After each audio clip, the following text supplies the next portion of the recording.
Well, hello everybody and welcome to the original home of endurance sports car racing in North America. And that is, of course, Sebring International Raceway. What a rich heritage this former training base has had in the motor racing world, whether it was Formula One or endurance racing. The stories that could be told by these large blocks of concrete around the front straight. Just imagine walking down that front straight. That's where Jack Brabham pushed his car to the finish that gave him the World's Championship for sports cars. This place is so old that we count the turns not just by numbers but by names as well, and some of the biggest names in the industry. As far as the action areas are concerned, you have to be brave to go down the inside at turn 1. The hairpin in front of the hotel at turn 7, certainly a way to go, but it's very bumpy there, particularly on the right hand side down the inside. And then coming down towards turn 17, it looks like a relatively simple right hand corner, but the entry speed is extremely quick. And it's very bumpy under there as well at the end of the Ullman Straight. Slightly overcast as far as the weather is concerned, but the weather forecast has been getting better and better all week. We were pretty certain we were going to have some form of thunderstorms or at least some precipitation during race time.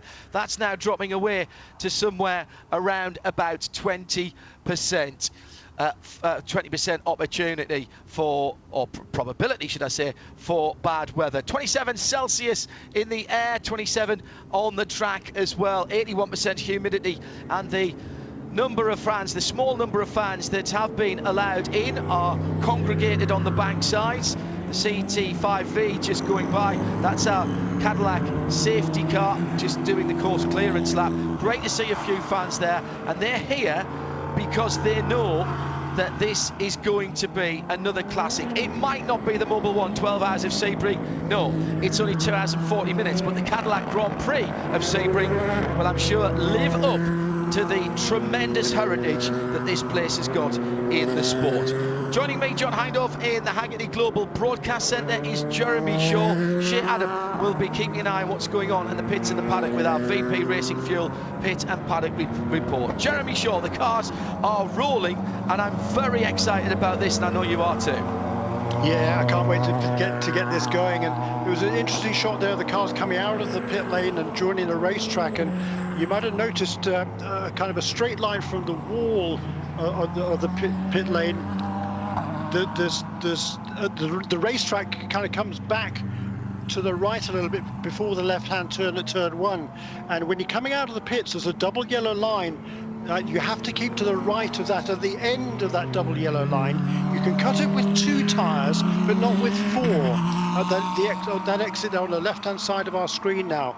Anybody who cuts it with 4, and there were a couple of cars I noticed at the front end of the field who did that, coming out of the pits, that potentially is a penalty. It's not potentially, that is supposed to be a penalty. So that is one thing that the drivers have got to be wary of during this race when they're coming out of the pits after making a pit stop.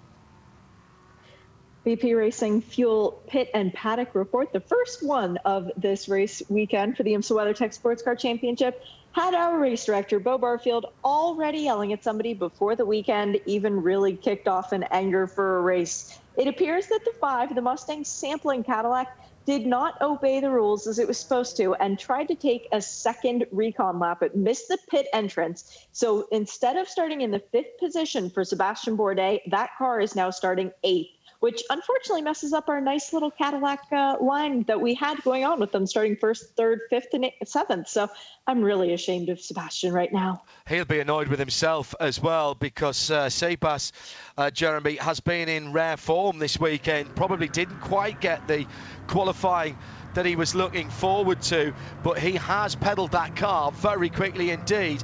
This is the Mustang sampling number 5 we're talking about, the dark grey car with the white, black and yellow accents, run by JDC Miller now, of course, but Sebas, he's hyper competitive and he'll be annoyed with himself about that. Yeah, that's very surprising, and it's He was absolutely stellar at Daytona a couple of weeks ago. By far the fastest Cadillac in the race. That team, they tend to concentrate on the race rather than qualifying. So I'm sure he wouldn't have been too disappointed to be starting in the 5th position.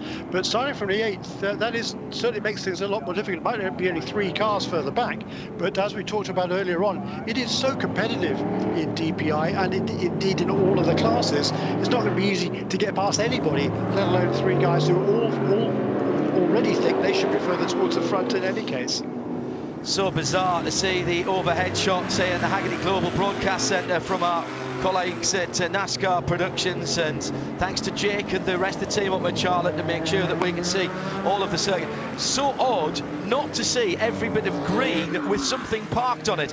Really good though to see that we have got some RVs around the trackside, and plenty of youngsters as well, the next generation of IMSA WeatherTech SportsCar Championship fans taking the opportunity to come out this Saturday early evening. So we'll get a couple of reconnaissance laps just going through to start the second. Now here's how they line up. The bright red number 31 Cadillac DPI in the Wheel and Engineering Racing colours will start on pole position for Brazilian Pipo Derani. He was absolutely outstanding in the qualifying session earlier on this afternoon. Bit of an odd timetable for this weekend, and it's all been packed very much together, so slightly reduced practice and qualifying the same day of the race. Starting alongside the wheeling car will be the Acura Team Penske number 6, Juan Pablo Montoya. Now, if we know anything about Juan Pablo, it's that he's not going to hang around at the start, and the run down to the first corner, he'll get the opportunity to potentially go around the outside, and you can bet whatever money you've got in your wallet right now, he will try to do that and try to put a little bit of a move on Pipo Derani.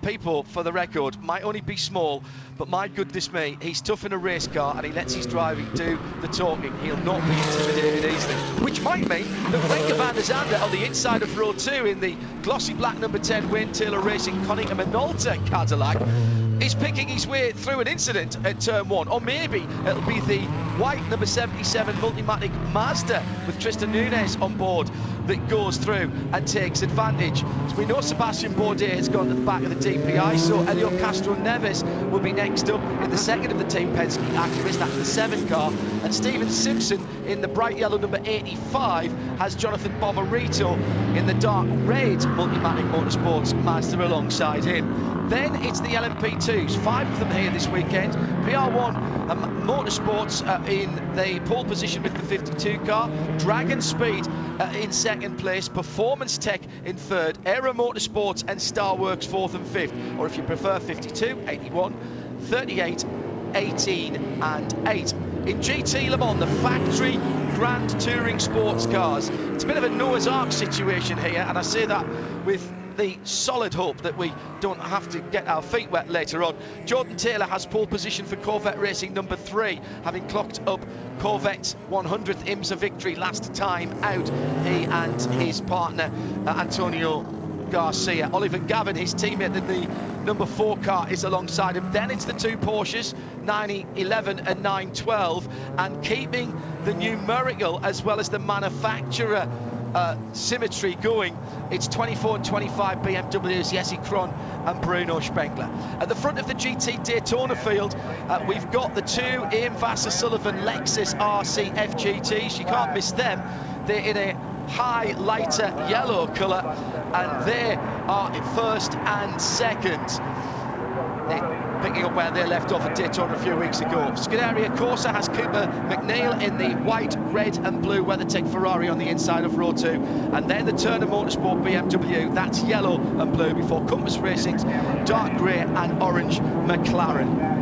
The CTS CT5V, I knew I'd do that, has pulled away and left the field under the control of Pipo Derani in the red and white number 31 Whelen Cadillac. He's on the left-hand side of the track. The white, orange and black Team Penske Acura, and Juan Montoya is alongside him. Everybody's packed up beautifully well as they come through the final corner and onto the start-finish line. It looks like people's pressed the loud pedal, and through straight away comes Renger van der Zande. The Cadillacs following through, line astern, and here's the 77 of Tristan Nunez down the inside as well.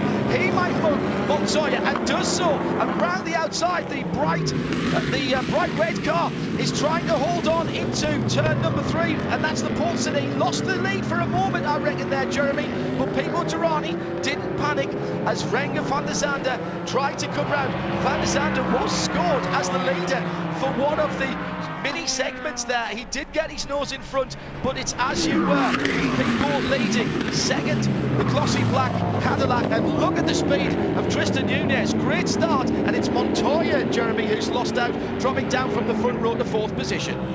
Yeah, very much so. That was really surprising, wasn't it? A great move around the outside by Renger van der Zande, but as you see, Pimo Durrani kept his cool, kept the lead with a fine late braking manoeuvre down there in turn 3, and he is still leading this race. But yeah, Tristan Nunez, he's left her at Pablo Montoya at the start, hasn't he? It's interesting to see Pablo already dropping back about 8, 10, 12 car lengths from the Mazda, which is really shot out of a cannon at the start. And Nunez, I think when they get on to the almost straight for the first time, maybe he's going to try and challenge that number 10 Cadillac for 2nd place. Fantastic start, and already we're seeing how racing people are. We mentioned, of course, it's only a 2-hour 40-minute race in our Michelin Countdown to Green, our Porsche keys to the race. It's not 12 hours. You haven't got time to be quite as strategic and cunning in the later parts of the race. You've got to have a car, Jeremy Shaw, that goes well now and goes well in 2 hours and 38 minutes time. That is exactly right, and we saw we had sunshine earlier on. It's now a cloud cover, so that'll help the tyres a little bit. You see one of the Corvettes under pressure, the pole-winning Corvette, already down to 3rd place. Great start by the one of the Porsches. I think it's Frederic Makovecki in the lead, and Jordan Taylor has fallen all the way from the lead back to 3rd place at the completion of lap 1. Meantime, in the GT Le Mans category, Laurens Vanthoor has jumped both Ollie Gavin and Jordan Taylor. So Gavin ahead of his teammate, the pole sitter, Vanthoor ahead of both of them. So it's Porsche, Corvette, Porsche, BMW. That's the whole field, and there are effectively 24 wheels of GT Le Mans action going out through Big Bend and under, appropriately enough, the Corvette crossover bridge as they head down towards the hairpin at turn 7. That's been a very good start indeed by Laurens Vanthoor, who was not happy at all at not being somewhere near the front, and probably even more unhappy he'd been out-qualified by his teammate, Jeremy. And it was a super dive down the inside at turn 7 on the opening lap that got him the lead of the race. Yeah, it was a very good move there at the start of the race, and he's absolutely on a mission there, isn't he, Vanthoor? Up into the lead in the class. That's exactly what he wants in the early stages. Great start also in LMP2 there by Patrick Kelly. He's leapt away to the tune of over 3 seconds on the first lap in that number 52 car. Cameron Castles comes past in 2nd place in car number 38 for Performance Safe Motorsports, and Henry Hedman, who started 2nd, is back to 3rd. News of more penalties early on, and again it's pre-race procedure that's been broken. Shea Adam. For the number 18 Era Motorsports LMP2 entry, they did a tire change on that car. You're allowed to change 1 tire in an emergency situation, but not more. They did it. They have to serve the driving penalty at the beginning of the race. They've got 3 laps to do it, and then the penalty gets more severe. Oh dear. And not that much time to make that back up either, and they're going to drop about half a lap even just coming into the pit lane, because it's so quick down the front straight and it's so quick out of the final corner. GT Le Mans come across the line now. That traditional black and white stripe across the start-finish line isn't there at the moment. We're so used to seeing that in one of the sponsor logos when we're here for the Sebring at 12 hours. So it's actually quite difficult for me to place where the cars are on the start-finish line, because I'm used to seeing them flash across the checker, the stripe, if you will, on that venerable old tarmac. GT Daytona, as you were from the start. We've got Frankie Montecalvo for the number 12 Ian Vassar-Sullivan Lexus, then Aaron Telitz for the 14, then Robbie Foley, Turner Motorsport BMW, then Cooper McNeil, Scuderia Corsa, then Gar Robinson in the number 74 Riley Motorsports AMG GT3. Just what we like there, Jeremy, plenty of variety at the sharp end of the field. The 96 Robbie Foley car, if you're a Turner Motorsport fan, don't look for a blue and yellow car. It's white, red and blue in Liquimoli colours, and at the moment under pressure by Cooper McNeil in the Ferrari. Jeremy. Yeah, a really nice clean start overall there. There's Cooper McNeil, who's lost a position on the first lap to Robbie Foley. He won't be too worried about that. He knows the Ferrari is good, it's consistent, and this is the sort of track that they hope that the new Evo Aero kit on that car is going to be a little bit more effective perhaps than in the past. And I know that Cooper McNeil and that entire Scuderia Corsa team feel that with Tony Violanda to take over that car for the second stint, for the final stint of the race, it should be in pretty good shape, and certainly that is what they're planning to do, is come away with a win, with the first win for Cooper McNeil since Petit Le Mans at the end of the 2018 season. There is a minimum driver time stipulation for the LMP2 and GT Daytona. Those are the two Pro-Am classes, and that is 45 minutes. Sort of doesn't quite fit in to where you want to be on your pit stop. It's not a million miles away, but tactically possibly not quite the way you want it to be. And actually, it's done for exactly that reason, so that IMSA don't make it easy for you to split the race of 2 hours and 40 minutes up into nice, manageable chunks. What we want, Jeremy, is a little mini endurance with strategy and tactics being played out, so that the guys on the pit wall have got to do a bit of thinking as well. Yeah, we do. There's certainly a lot of strategy to be played out here, and they are going to be keeping an eye on the skies. It's a good bit more overcast than it was not too long ago. So, is there going to be rain later on? Well, we don't know, of course, but that's certainly another factor the teams will have to take into account. So 2:33 to go, and as Jeremy said, a lovely clean start, as the 912 of Lawrence Vantour has pulled away just half a second. It's not really a gap, is it? Let's be honest. It's missing an apex, maybe missing a braking point. Have you got the missing gear nowadays with paddle shift and match down changes? Ollie Gavin's certainly not letting him get away. He's got about half a second on Jordan Taylor, his teammate. He's got about 6/10 on Fred McAvecchi, who's next up. Then there's about a second back to the first of the Rahal Letterman Lanigan BMWs. It's the 24 and the 25 cars, which are a second apart and a second away from the competition at the moment. Down the long back Ullman Straight, down towards the corner that's called Sunset, and at this time of day, with the sun going down due west, it's easy to see where it's picked up that nickname. It's probably just enough cloud in the sky not to be the low sun to be a bother. Here is the number 18 coming in to serve its penalty for changing tyres after the warning. Too late in pit lane to do that. So Merriman comes through for Era Motorsport, drops out of the fight for LMP2.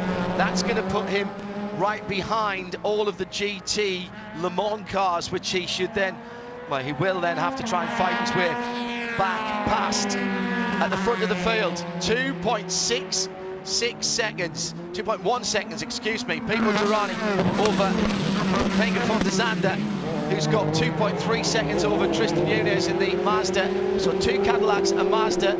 Montoya holding on to fourth position, but dropping away a little bit. Elio Castro Neves is less than a second away from his teammate, and in sixth position is the second of the Multimatic cars. Sebastian Bourdais yet to get past his teammate after being relegated from 5th to 8th at the start. Spot on 2 minutes 30 to go, and Patrick Kelly, by the way, still leading from pole position in LMP2. Patrick Kelly has done a cracking job for PR1 in that 52, the blue and white car, and he's pulled out already a decent gap back to Cameron Castles in second place in that LMP2 battle, Jeremy.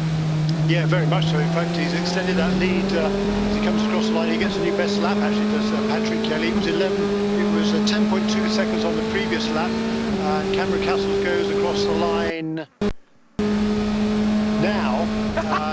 12 seconds, so the gap extended. It's extended by about 1 3/4 seconds every lap for Patrick Kelly in the early stages. Driving beautifully. As I said, he just set a new best lap, 1:53.3 for Patrick Kelly, 1:55.0 for Cameron Castles, who holds on in second place. Not only holds on in second place, it's actually edging away now from Henry Hedman in third place. At IMSA Radio, if you'd like to get in touch with us. The top 4 in GTLM just easing away gently, and the number 18 LMP2, the Era Motorsport car, is back on the track, but it's dropped all the way behind the top quartet of GTD as well as the GTLM, so rejoining down in 23rd place, where it's battle that it should be in. It should have been sitting in round about 12th or 13th position. The only good news is they've got a little bit of space in front of that car. The tyres shouldn't have cooled down too much. I'm presuming if they change the tyres, they put a new set on, so they should get a little bit of performance advantage in that very tidy looking white and dark blue car. Has a bit of a look of a BT52 Parmalat Brabham to me, Jeremy, in terms of the livery. I'm dating myself there, but that's what it reminds me of. Yeah, it does a little bit, doesn't it? But look at this battle at the head of GTLM. 1, 2, 3, 4 cars, 2 Porsches sandwiching the 2 Corvettes. And certainly there's already been some shuffling, as we heard, away from the start. But now they're really beginning to extend the lead over themselves and the 2 chasing BMWs. They've already now fallen a couple of seconds behind. That certainly isn't what they were hoping. It's certainly that would have been the indication after practice and qualifying. And the BMWs here just don't have the same sort of pace that they had at Daytona. Shea Adam has some more news about the 18 car back in the race now with a bit of work to do.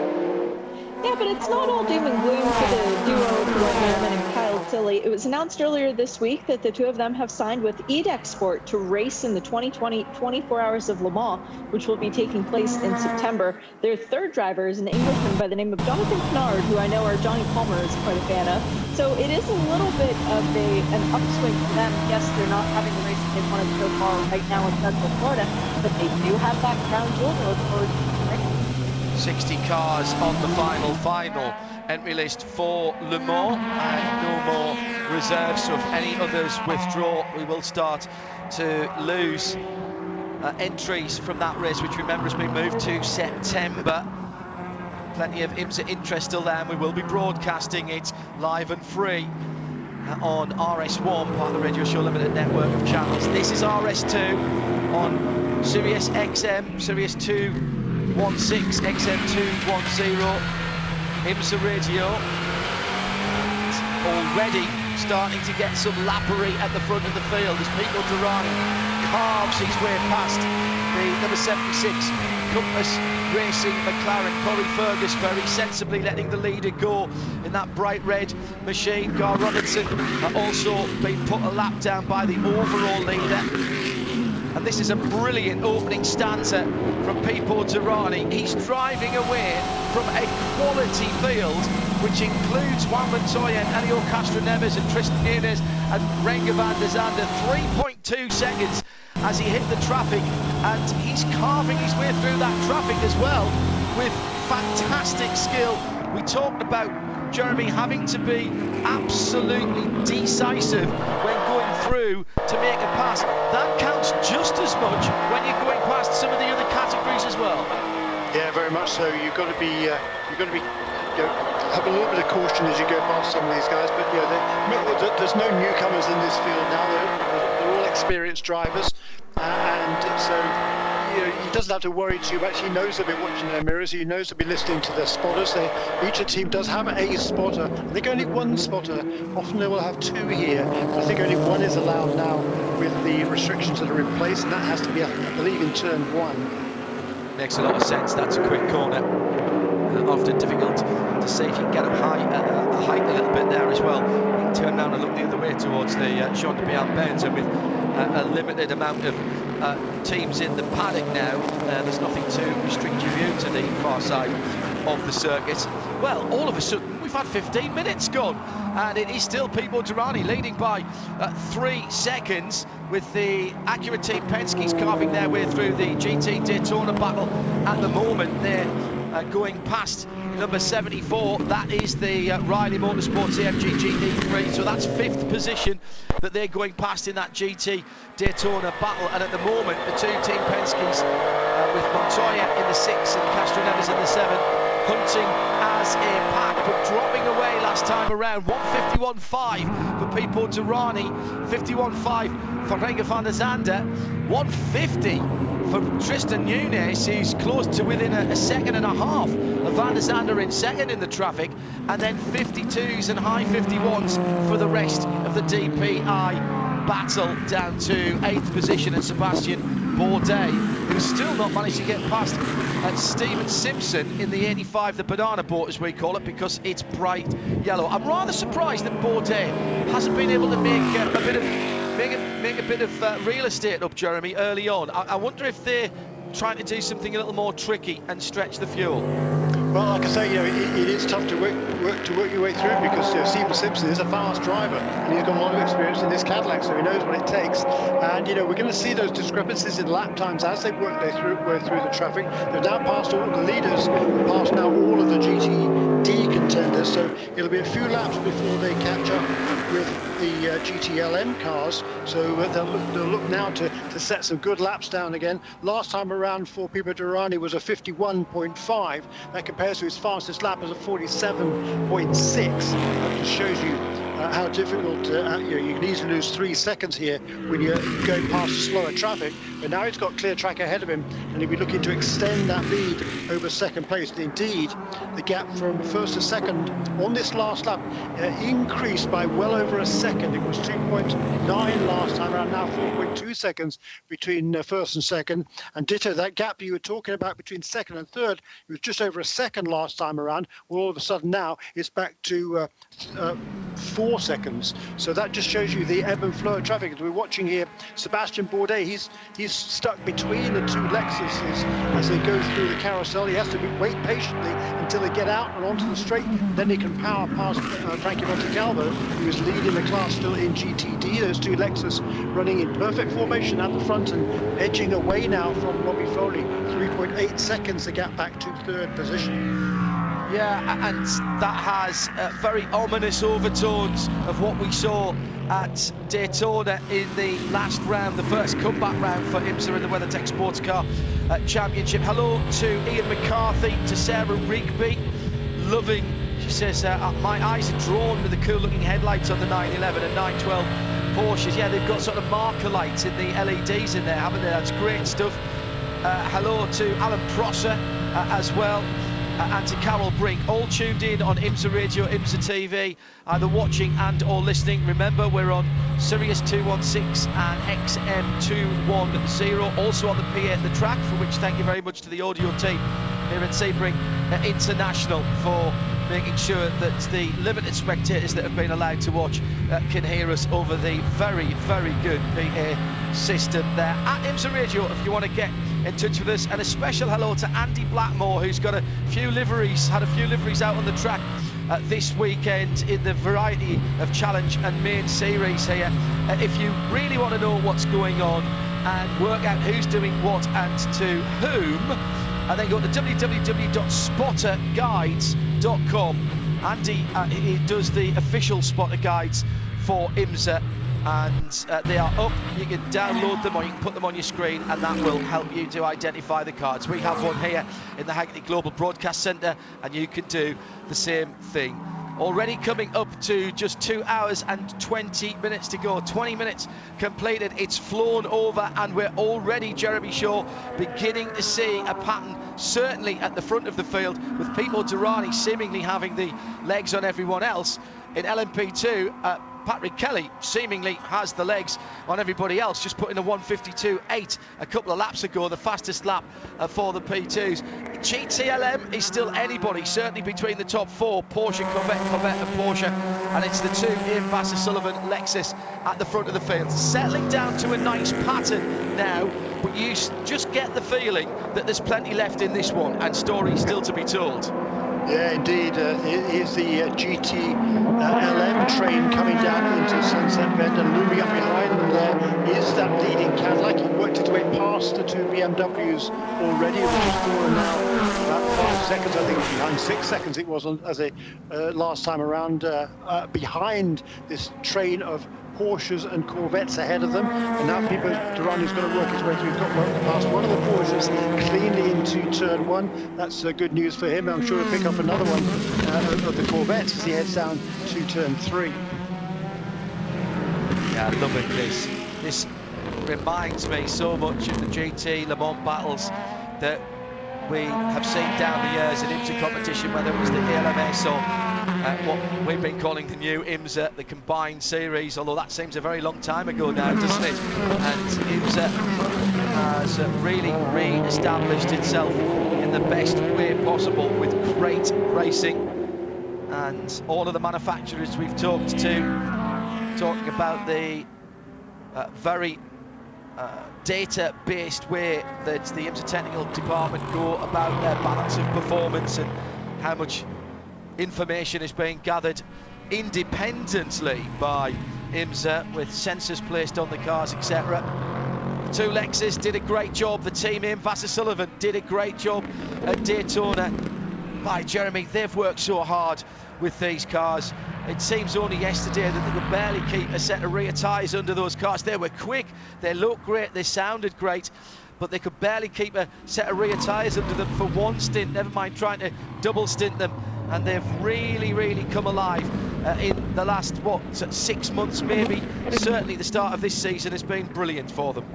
Yeah, it's been very impressive. They've worked so hard, as you say, on that tyre longevity, and it is paying off for them, because they had that magnificent win at Daytona last time out. The 1-2 finish there, the first for this AIM Vasser-Sullivan team, and here they are now running serenely out in front and gradually extending their advantage over second place. It's now 5.2 seconds as they complete their 10th lap for the two cars. It's still Frankie Montecalvo and Aaron Telitz running exactly as they did in qualifying, with Montecalvo just holding a tenuous lead over his teammates. He's under no pressure. No. Telitz will be told, just stay where you are, that's absolutely perfect, and then we'll figure it out from things from there. Of course, the two respected teammates, Jack Hawksworth and Townsend Bell, they won't be looking at quite the same way, but the team has control of these cars, no question about that. It's almost formation flying, isn't it, from AIM Vasser-Sullivan, but they're doing exactly the right thing, Jeremy. They're not squabbling about positions now, because it doesn't matter right now. I'm not saying that, I approve necessarily of team orders, but this is a team game, and it's a manufacturer that they are supporting here in Lexus, and doing what they're doing now, they're able to build the gap back to the Turner Motorsport BMW. It's 6 seconds. In fact, it is 6 seconds now. And Robbie Foley, well, he's not doing a bad job. He's pulled out 3.5 seconds from Cooper McNeil in 4th position. We don't see typically big gaps at the sharp end of the GT Daytona field, but these Lexus, well, they've just got it right, and they are able to lap at the moment very consistently and very quickly indeed. Yeah, they're doing a perfect job, and they've got two great young drivers here. There goes the LMP2 leader, Patrick Kelly, past both of those Lexus. So Patrick Kelly still running out commandingly in front in LMP2. His lead over Cameron Castles now out to over 19 seconds. Another 2 seconds gained on that lap. In 3rd position, Henrik Hedman. He's about 6 seconds further back, another 9 seconds back to John Ferrano in car number 8. Fred Lacazette picking up the pace. He's got the fastest lap in GT Le Mans. He's only 0.3 of a second now behind Jordan Taylor, who's just on a second behind his teammate Ollie Gavin in second. He's got about a second to Lawrence Vanter, and further up the field in DPI, Helio Castro Neves is... now why is Castro Neves dropped down the field? He's come into the pit lane. This is super early. Shea Adam is watching this one. This is not good. Remember, John, this was the Acura that had the conflagration at Daytona. The engine cover is coming off. They have pulled the wing off the car as well so that they can get into the engine compartment. Elio has turned the car off. He's opened his driver's side door, not getting out of the car yet, but there is clearly a lot of concern in the back of that Acura, as we have a car stopped out on track, don't we, John? Yeah, we do. And just to say again, Jeremy? Is that the Tower Motorsport? Yes, it is. Yes, sorry, yes, it is. The Tower Starworks machine, which is being driven by John Ferrano. He's had one or two little issues over the weekend, but this looks like the car has let him down for the moment. There seems to be no fire. One of the rear lights aren't on. Telitz has gone to the lead in GT Daytona, and we've got a full course yellow. Everything happening at once. Oh my goodness me. That is an extraordinary happening. I just was going to say that it seemed to me that Castro Neves had slowed before he came into the pits, Jeremy, because his last lap, even accounting for coming into the pits, was a good 10-15 seconds off the pace. So clearly he was having problems and dropping down through. It looks like there may be a turbo issue on that car. That's the sort of area they're looking at in the back of that car. And as Shea mentioned, this was the car that had a quite spectacular engine issue at Daytona last time out. Yeah, so that's certainly very disappointing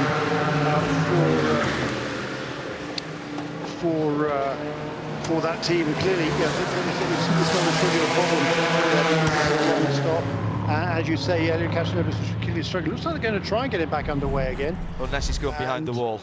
No, that's true too. Because he would have to drive down to the end. The pass, by the way, for the GT Daytona lead happening just before the yellow flags came out, and that looked as though that was a planned move, Jeremy. Down the Ullman straight, the back straight, it was swapped over, and immediately there was a bit of a gap built up by the number 14. The Acura Shea has refired. It has. They are doing a tire change as well while Elio is in the pit lane. Now, this was not scheduled, but those were new tires going on, as one of the crew members actually grabs the wrong tire to run around and put a new one on the left front. They are shiny, so they wouldn't quite have the stickers on them, because Penske's organization do manage to take the time. And thank you to Ricky Taylor, who, by the way, is sitting up on that Penske pit box. He just texted me back and said they found the issue. Hopefully everyone is going to commit to the pits during this yellow and they can get their lap back. That was lucky timing for them on the yellow. And Elio now is going to go back out with a car that he hopes is all better. Yeah, of course, they came into the pit lane, Jeremy, before the yellow was called, and we've got the Starworks car under a flat toe by one of the Chevy safety vehicles. That was not a very Penske stop, Jeremy. They looked at what was going on, and then there was total confusion about what tyres they were going to put on the car. It looked like one went on, new set went on, then a scrub set went back on again. We're not used to seeing that at Penske. Yeah, that's a fair comment, isn't it? We're not, and oddly, look at the IndyCar series. Well, they've had problems in their pit stops the last several races, which is never happens at Penske Racing.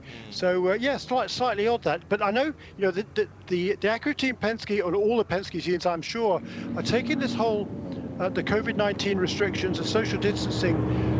They're following absolutely the letter. I spoke to Dane Cameron after Daytona. He never went to the garage. He never went to the team transporter. No. He spent all his time either in the motorhome, where she was sharing actually with Juan Pablo Montoya, and the pit lane. They had brief debriefs on the pit lane. Then it was straight back to the transporter. And the teams have been isolated. They've been doing their pit stop practices. So that's why I'm so surprised, though, that we are seeing team mistakes. But I'm sure, there was confusion there just because they got bigger fish to fry in that case. They're trying to figure out what's wrong with the car. A bit ironic in this VP Fuels and pit report. It was a fuel pump failure for the Tower Motorsport LMP2 car that grounded to a halt out on track. Hasn't exactly been their day. They damaged the floorboard earlier on after contact with the 911 Porsche. They were able to repair that, but the fuel pump just decided it didn't want to keep working, as the pits are open and the leaders are coming in. We've got quite a few takers, as pretty much the entirety of the DPI field comes in, so the 7 Acura Team Penske will be happy with that. Pippo Durrani leads in Renger van de Zande in the glossy black number 10 Konica Minolta Cadillac. Tristan Nunez and Jonathan Bomarito both in Boston, as Pippo is staying aboard for another stint. No surprises there, but new tires and fuel going into that 31 Whelen Engineering Cadillac. So that will be a pretty standard stop for them. We've also got Stephen Simpson and Sebastian Bourdais in the pit lane in the JDC Miller Motorsports Cadillac. They will be taking it as well. And away he goes. I'll let you know if anything else weird happens down here, John. A little bit early for LMP, 2 stops. They might come in to try and extend the run, but they haven't done their 45-minute driver time, of course, with 2 hours 40 on the start. Oh, that's a very, very tight release from the Konica Minolta Cadillac that drops out right in front of the remaining Penske. That's the Acura Team Penske car, so it'll be Renger van der Zande who gets out second. That was, Durrani from van der Zande from Nunez. No, it wasn't. No, it wasn't. Exactly. It was correct. So that's a position made up by Montoya, and Bomarito's gone ahead of Nunez as well. So the 77 car is the big loser there, Jeremy, in that pit stop cycle. Absolutely right. Only lost 1 position, but you don't want to be losing any positions at all here, particularly to somebody like Juan Pablo Montoya, who certainly isn't the easiest guy to get around, although he lost a couple of places on that first lap and was clearly settling back there. You know, the Acuras have not been getting quite as good fuel consumption as some of these other contenders, but I think perhaps he needed a little bit less fuel there than the Mazda. Perhaps that's what enabled him to make a slightly faster pit stop and get out ahead of that number 77 car. Well, Patrick Kelly came out, but it was a very, very tardy stop for PR1 Motorsport, and Cameron Castles now leads. Now, did Cameron come in? That's the question. Yeah, they did. Thank you, Shay. So Castles from Hedman from Kelly. So Performance Tech, Dragon Speed, and PR1.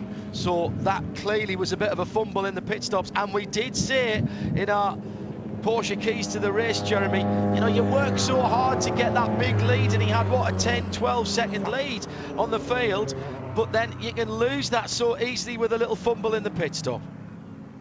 Yeah, you can. So, you know, you've got to kind of put that behind you and come back strong. You've still got well over 2 hours remaining in this race, so there'll be plenty more pit stops. There'll be probably 3 more pit stops during this race. So, you know, there is time to make up for any miscues. 2 minutes 43 in the pit lane for the PR1 Motorsports car. Same sort of time, 2:47 for the Performance Tech car. So not sure how they've managed to get around there, but it would seem that they have. Keep an eye on that to see what happens and if there's anything called in terms of penalties. The pits are now open for the GT cars. Let's see what takers we have. It'll be Lawrence Van Ter who gets the first opportunity. Can we expect all 6 in at the same time? Yes, we can. They're all line astern. It looks like a very, very expensive car show as they come in. It's Porsche, then the 2 Corvettes, then the second Porsche, then the 2 BMWs, and Shea Adam is watching. And a slew of GTD cars behind them as well, but the first cars to hit their marks will be the 2 BMWs, followed by the 2 Corvettes. Fuel and tires only for the Corvettes, even though the window is open for GTLM to do driver changes. Doesn't look like anyone up and down the pit lane is going to. New tires for Robbie Foley on the Turner Motorsport BMW. He's gotten a lot of driving time this weekend, but not a lot of driving time on stickers, so Robbie's going to be very happy to have those underneath him to try and take the fight to the Lexuses. As there was a slow getaway for Ollie Gavin leaving the pit lane, and the number 4 Corvette had to wait for the sister car and ultimately lost the position of the sister car. But there's a crash in the pit lane. The 912 has lost its nose. The 911 Porsche is still going. The 912 has no front bodywork. That is disaster for Lawrence Vantor and Earl Bamber, the championship leaders coming into this race, and now they have a severely damaged Porsche. Both Corvettes jumped both Porsches even before that happened. I can't decide whether it was a touch between the two Porsches, but I think more likely it was a touch between the 912 and some pit equipment in front of them, which is part of the IMSA Sullivan. No, it wasn't.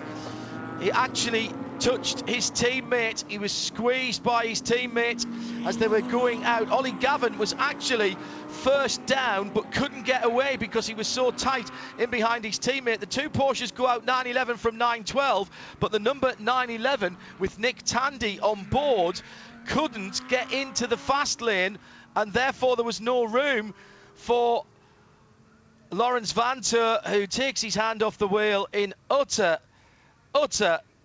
disbelief. That's what happened there. Tyre went flying in the background. That'll probably pull a penalty as well, and that is quite severe damage to the front end. The left front wing has gone completely. The front valance has gone. The good news is that the under tray is still there. Yeah, it was the right rear extended wheel arch of Nick Tandy's car that just caught his teammate and just dragged that front wing off. Tandy had nowhere to go because the Corvettes had beaten the Porsches out, and Tandy didn't want to drop right in behind the Corvette apparently, so they tried to go side by side, and side by side's kind of okay, but side by side, Jeremy, in the pit lane, not recommended, and Vanthoor loses out. Indeed, the number 911 car, that came in fourth of the train. It was the number 912 car in the lead, as you remember, when he came into the pit stops. Then the number 4, then the number 3, then the 911. So it must have been a poor stop for the number 912 car. And you're right, Tandy got out of his pit ahead, faster than the 912. Despite reaching his pit stop probably at least 2 or 3 seconds later. And then as he pulled out, he saw the Corvette alongside him, realized he wasn't going to be able to pull out in the fast lane, so kind of didn't go further to the left, which is probably what Laurens Vanthoor was expecting. But it was awfully tight in there and just really unfortunate. Vanthoor, it's close to being an unsafe release there actually, so I'm sure the stewards have been looking at that, and it was all a bit fraught, and certainly Vanthoor was going to have to bring that car back into the pit lane to lose a lot of ground. Yeah, and Nick Tandy obviously taking over the car. Vanthoor stayed in, so an even better stop when you think about it, because they won't have needed the full complement of fuel there, and Vanthoor, if he's got any sense, will come straight back in now, and that's what he's going to do, so he doesn't lose any time under green. Nothing to say he can't do that, of course. The pits are open for anybody at the moment. I did think I saw a tyre moving around, but I don't think it was the tyre. I think it was just the bodywork that got moved around. You could argue unsafe release from the 9.2. You could also argue unsafe release as well by Jordan Taylor, because he chopped his teammate up as well, as Ollie Gavin actually got moving first and then had to jam on the middle pedal to avoid him. But they did it far better. The Corvette guys did it far better with their teammates than the Porsche guys did. There was another tyre moving around, I think, in the background that got out of control. That's a really good piece of work to get everything sorted on the 912. New wing fitted on there. Was that back in the GTDs, Shea? You probably saw that better than I could. Yeah, it looked like it was behind the normal start-finish line that I saw a tire just sort of go flying across the fast lane. So it looked like it got out of control as if somebody hit it when leaving. But I'm going to keep my eyes on race control and see if there's any penalty called for that sort of thing. Thank you, Shea. Well, drama on the track and drama in the pit lane. It's a game of inches, isn't it? Our Porsche keys to the race, pit stops, got to be clean and get that track position. And clearly there, Jeremy, in that very tight GT Le Mans battle, everybody knew how important that was to get the cars turned around quickly. Yeah, indeed. Pit stops are absolutely crucial. And GTD, what happened to the Lexus team? Because they came in first and second. They leave in, 7th and 9th positions out of 10. I mean, a disastrous pit stop for IMSA Sullivan. No idea what happened. I mean, they were ahead, just ahead of all this coming together in GTLM. Their pit stops is ahead of all that lot. Let's see if we can see anything going on here.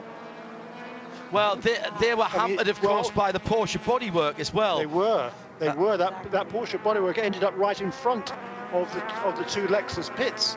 And they had to kind of move that out of the way before they could get underway again. You're absolutely right. So I think that's probably what ended up costing that team dearly there. They've got a lot of ground now to make up, and instead it's Turner Motorsports that leads the class. Good pit stop for that number 96 team. The other positions there remain fairly similar. 96 ahead of the 63. Number 74 car is next, and then behind the 74, number 16 car had a good pit stop. Ryan Hardwick moves up into the 4th position till Bechtelsheimer behind him. Good stop for GRT Magnus as well. John Potter up to 6th. Yes, indeed, great stop by GRT. And the other loser there, I think, was the Corey Ferguson. The Compass Racing McLaren also slipped back down to 8th position. So a lot of shuffling in GTD. Now, are we going to get another stop before we go back to green for the Porsche crew? Is there still work to do? Well, we've gone back to green, and we'll keep an eye on Lawrence Vanthoor, of course, who has dropped. Yeah, he's come back into the pits again. The 912, excuse me, he's back in the pits again to have more work done. They're going to struggle to stop him from going a lap down here. Pipo Derani stayed in the car. I should say in GTD, all the drivers stayed in the car, as did all the LMP2s, because they were just a few minutes short of their 45-minute minimum drive time. Any pit stops that happen, like Nick Tandy, because they don't have the minimum drive time as they do in the Pro-Am categories. So it's back underway. Jordan Taylor and Ollie Gavin lead from Nick Tandy, then the two Rahal Letterman Lanigan, 24 from 25 BMWs. It's back on again as if nothing had ever happened. We've just had a free pit stop and we're under 2 hours to go. Penalty for the 912, Shea Adam. Pit lane protocol was not followed, so that is a drive-through penalty. No, really? Yep. Well, he can't take it on the first lap back to green. We've got to do it. He stopped in his box anyway, John, so it wouldn't have counted. Right. So I reckon there was still work to do there. I can't believe that they didn't know that, Jeremy. No. I think we'll see that car in the pit lane again. Vanthoor is back out. And in fact, he ended the pitch before race control called that penalty. So he was definitely, unless he's got the crystal ball option, which would of course be the Porsche Technology Crystal Ball, PTCB, because everything in Porsche has a 4-letter acronym. I can't believe that was for that. Vanthoor back out, expected back in the pits again, and this is disaster for the number 912, Earl Bamber and Lawrence Vanthoor in the car. At the front of the field, Pipo Derani has already pulled out 3/4 of a second, but it's back on again with Renger van der Zande in second. Then Team Penske with the Acura of Juan Montoya, the number 6 car, but right up his tailpipes. Jonathan Bomarito certainly got the best of the pit stops there. That number 55 car vaulting, Jeremy, up to 4th place. Yeah, that's right. That's certainly good news for that team. They got out ahead of the sister car, which clearly had a problem there during that pit stop as well. Damage for the 911 car where it hit its teammate, or the teammate hit it, and the smoke coming from the right rear. It's a right rear puncture. Yep, right rear puncture for Tandy, slowing down through turn 1. He was trying to put pressure on the 2 Corvettes ahead of him. Did it go through turn 1? If it did, and it did go through turn 1, and he's on the grass, and Nick Tandy goes for a wild ride and somehow hangs on to the number 911 RSR just when he's leading on that right rear. That's a scary moment. He misses the edge of the blue tyres by maybe 4 or 5 inches, but not much more than that. And Tandy does a great job. So disaster for both works Porsches within the space of a couple of laps, and all brought on by bad pit protocol. Porsche keys to the race, I'm afraid, catching the 2 Porsches out. He's shedding Michelin rubber all over the place. That's shredded because the bodywork's been rubbing on that tyre, and Tandy will be absolutely distraught there. The green spots designating the 911, it's yellow on the 912, and he's got almost a full lap to get that car back. He's about halfway round at the moment. Oh my goodness me, what a few moments for Porsche. But Jeremy, as I said, all brought on by them not getting it would appear, not getting the 912 turned around quick enough, because Tandy actually got into that 911 and still got turned around faster than the 912, which came in first. Yeah, remarkable, wasn't it? And what a shame, but what a great save that was by Nick Tandy. I mean, anybody who has encountered a problem midway round turn 1 crashes. I mean, there's virtually no exceptions. Well, there's one right here, but it's a rarity, and a brilliant save there by Nick Tandy, because that was, I mean, the cars are always on the edge through turn 1, and when you have a right rear tyre failure go through there as well, man, that'll get your attention pretty quickly. But hats off to Nick Tandy. He's going to bring that car back, but there's probably going to be quite a lot of damage to the undercarriage on that car as well, so bad news for them. Just a quick note, by the way, Elio Castroneves was able to get his lap back during that caution. So he is back on the lead lap at the tail end of the field in DPI. Also the number 18 car that had the problem, or had to get that pit stop early on in the race, so that penalty, he also is back on the lead lap in LMP2. Patrick Kelly, by the way, has set sail once again. He seemed to lose some ground in the pit stops, but he's already way out in the front again in LMP2. And he's just set his best lap and the fastest lap of the class in LMP2. That's the 52 car. Well, that's extraordinary, because he came in the lead. He built up a 13-second lead. Well, that disappeared behind the Cadillac CT5V safety car, of course. Came out in fourth, and basically he's just picked his way through the field. Gone through like 9 foot into the pit lane for the 911. Now off the lead lap in class, and indeed both portions are shared. This will be full service for Nick Tandy. They're going to put a little bit more fuel in and give him 4 new Michelin tires. He left his right rear tire carcass about halfway down the back straight between turns 16 and 17. So there wasn't a whole lot of mechanics to pull off. The car comes off the air jacks, and Nick goes back out. Now this is going to be interesting. Nick Tandy is a 2-time winner of the 12 Hours of Sebring, as the number 81 Dragon Speed car comes in behind. That'll be a driver change as well as full service. But for Nick, he now has a mission, 1 hour and 53 minutes to get your lap back and drive back to the front. If there's any driver in GTLM who would be able to do it, it's fired up Nick Tandy. Well, and we've seen them before. They're very clever, they're savvy. They'll work any further cautions that we get, but without a caution, they are going to struggle. They are 1 lap off the lead of class, which at the moment, Jeremy, is Corvette Racing and Jordan Taylor, the pole sitter. Then it's Ollie Gavin. And the BMWs, Jesse Cron with a bit of pace. He's only 3/4 of a second behind the 2 Corvettes into the pit lane for a regular stop, because they've done their driver time. That looked like the Gradient team, Adam. It was. Schleimer has done his minimum time, so now it's Mark Miller's opportunity to go out and drive. So the Acura, the only Acura in the race today, it should be said, because the Meyer-Shank Racing team not participating in this sprint-only round. So that means that all of Acura's hopes and dreams lie on the shoulders of the 22. And for the rest of this one, Mark Miller. Yeah, well, Mark knows his way around this place, certainly. Good pit stop there, and also in LMP2 with the number 81 car was on pit lane last time around, Henrik Hedman, wasn't he? Yes, it was, correct. Yeah, to hand over to Gustavo Menezes. So the pro driver there gets the number out of the LMP2 car, who was running in the 3rd position in class, and I think that's good strategy to get the quick driver in right away. Gustavo Menezes will run to the end from here. He was lightning fast in qualifying, and he is going to surge his way through the field, I believe, within the next few laps. He's obviously got a fair bit of ground to make up now, but once everybody else makes their pit stops, if they do, then he will be hard to beat. Those Lexus, very, very quick, Jeremy. They are just charging back through the field. I think he said they were they 9th and 10th when we came out the pits? 8th and 7th and 9th. Right. Now up to Aaron Teelitz, up to 3rd position. Frank Monicalvo, who was leading when they came into the pits, back up to 5th, still has the fastest lap of the race there. But they seem to be able to overtake at will. We said in our Porsche keys to the race, get track position, because it's not always easy to, as it looks, to overtake here. Well, that's clearly unless you're driving a Lexus at the moment, because they have got performance to give away at the moment, Jeremy, and they are being driven very well indeed.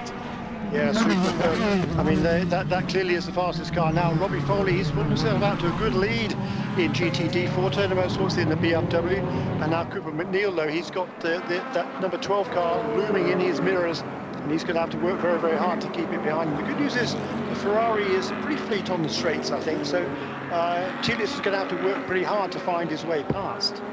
This from Ian McCarthy at IMSA Radio. He says, that pit kerfuffle, did the number 4 Corvette stall, or did he just let Jordan Taylor out? Either way, the Corvette traffic jam, the Porsches rather, should not have been released in the Corvette traffic jam. I agree completely, Ian, but in the heat of battle, he tried to get every single yard, centimetre or millimetre of ground.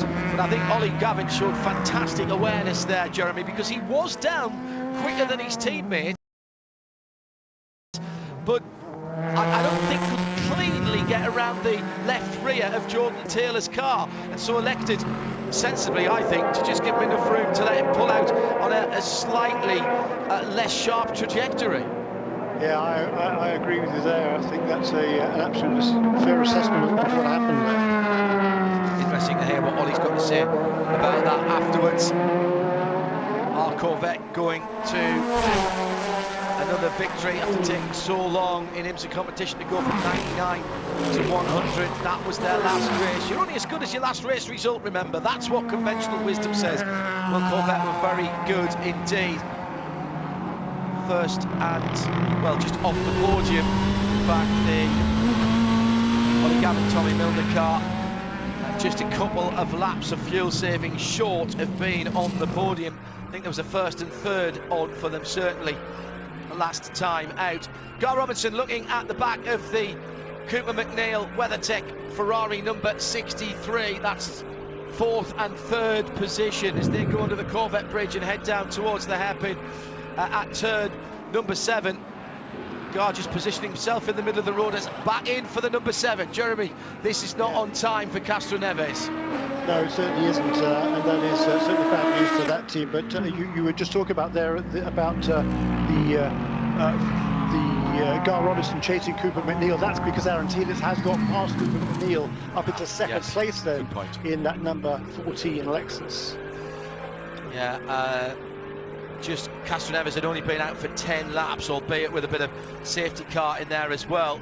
His first stint 13 laps before they had a problem, had a little bit of a rummage around, but of course he got back on the lead lap by not coming in, so effectively he's taken the same pit stop as everybody who just did, Jeremy, behind that safety car. But that's an interesting one, because he will lose real estate. But he has stayed on the lead lap. He has stayed on the lead lap this time, and now he's on the same, all bar a lap, or same strategy as the rest of the DPI field. So I can see the logic in there somewhere, I think. Yep, I agree. They've they didn't have much choice. They had to make that stop, and away he goes. But it's certainly, he was hanging on to the back of the DPI field there. Antonio Castro Neves wasn't too far behind Sebastian Bourdais before he brought that car back onto the pit lane for the second time. So we haven't yet had a full stint, so starting to look at any fuel data coming in, a little bit difficult at the moment. Let's hope we get a nice clean run, and then we can start to predict what's going to go on towards the end of this race. 1 hour and 47 minutes to go. In comes the number 44. Now that's interesting. Shea Adam.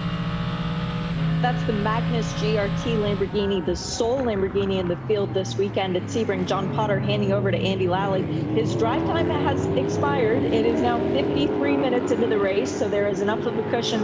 John Potter handing over to Andy, though, at the first opportunity that the team wanted to take advantage of it. So that's going to be fuel tires and a very riled up Lally getting to drive around Sebring.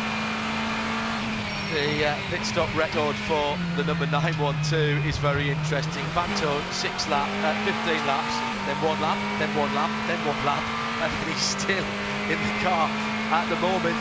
Not a great start, but a great first hour or so for the two Porsches. To keep an eye on their pace as well. well down the field. They'll be desperate for another safety car. They can try and get a lap back. Meantime, at the front of the field, Pipo Derani just 2 seconds ahead of Renger van der Zande. Those two been training tenths here and tenths there, Jeremy. But just at the moment, Derani managing to hang on to around about 1.5 seconds to 2.5 seconds, depending on how the traffic plays out. Yeah, that's right. But certainly the gap was out to 3.7 seconds just a lap or so ago. So that's come down as they're working their way past the GTD traffic one more time. So you can see the two Mazdas running very close together, and right behind them is Stephen Simpson, number 85 car. He's keeping right on their pace as well as they work their way through, as they go down, head toward turn one more time there. Cooper McNeil, he's in the 3rd position now, so Aaron Thielitz is nowhere inside, is he? He's checked out, and now behind Cooper McNeil is looming the second of the Lexus, that's car number 14. Yeah, got Gar Robinson, I think, between them. Yeah, Gar Robinson still right there. And you're right, Aaron Thielitz now within a second of the leader. That's the white, blue and red of the Turner Motorsport number 96. In fact, with all the lappery going on at the moment, poor Robbie Foley must have to have his head on a swivel and go side by side. And Stephen Simpson takes the Mazda for a moment as they went one either side of the Turner BMW as they came out of turn 10. That was very opportunist driving by Stephen Simpson. I'm not sure all of his 4 Michelins were on the hard standing. I think at least the 2 right-hand side ones were scrabbling for grip on the grass there. That is a remarkable piece of opportunism. Gets down the inside of the Mazda, gets alongside the Mazda, and then Robbie just holding his line exactly as he should do. Oh, I think Stephen was just ahead for a moment, but discretion being the better part of Valafan, the now naturalised American, originally from South Africa. There was just the tiniest of kisses. Right hand side of the BMW to left hand side of the JDC Cadillac. But decent driving by everybody, and you can't fault Robbie Foley there, Jeremy Shaw, because he did exactly the right thing. Bob Barfield always says in the driver meetings, if you are in one of the other classes than the top class and you're being last, just stay on your racing line, let the guys find a way around you. Not sure Robbie was expecting the 85 car up his right hand side at that point, and now he's defending the lead from one of these very quick Lexus RCFs. Yeah, I mean, Thielitz is absolutely flying there. It's Frank Montecalvo has actually got the fastest lap in that class. The 2 minutes 3.0. Thielitz's best time at 2:03.1. Robbie Foley's best time in that leading Turner Motorsport BMW at 2:03.5. So he's got 3 or 4 tenths of a second advantage as Thielitz, but he's clearly got the pace in the right pace. He's close right up on Robbie Foley. Now he's going to look for a way past. It's still a long way to go in this race, so make sure you don't make any silly mistakes at this stage. I think the only couple of driver changes we've seen in GTD so far are the number 44 and number 22. We saw Till Mettelsheimer hand over number 22 Acura to Mark Miller. Correct. And also John Potter has handed over number 44 Lamborghini to Andy Lally, and actually Lally is just a little bit ahead of Miller now. They're somewhere behind the rest of that pack in GTD, but they have made their driver changes.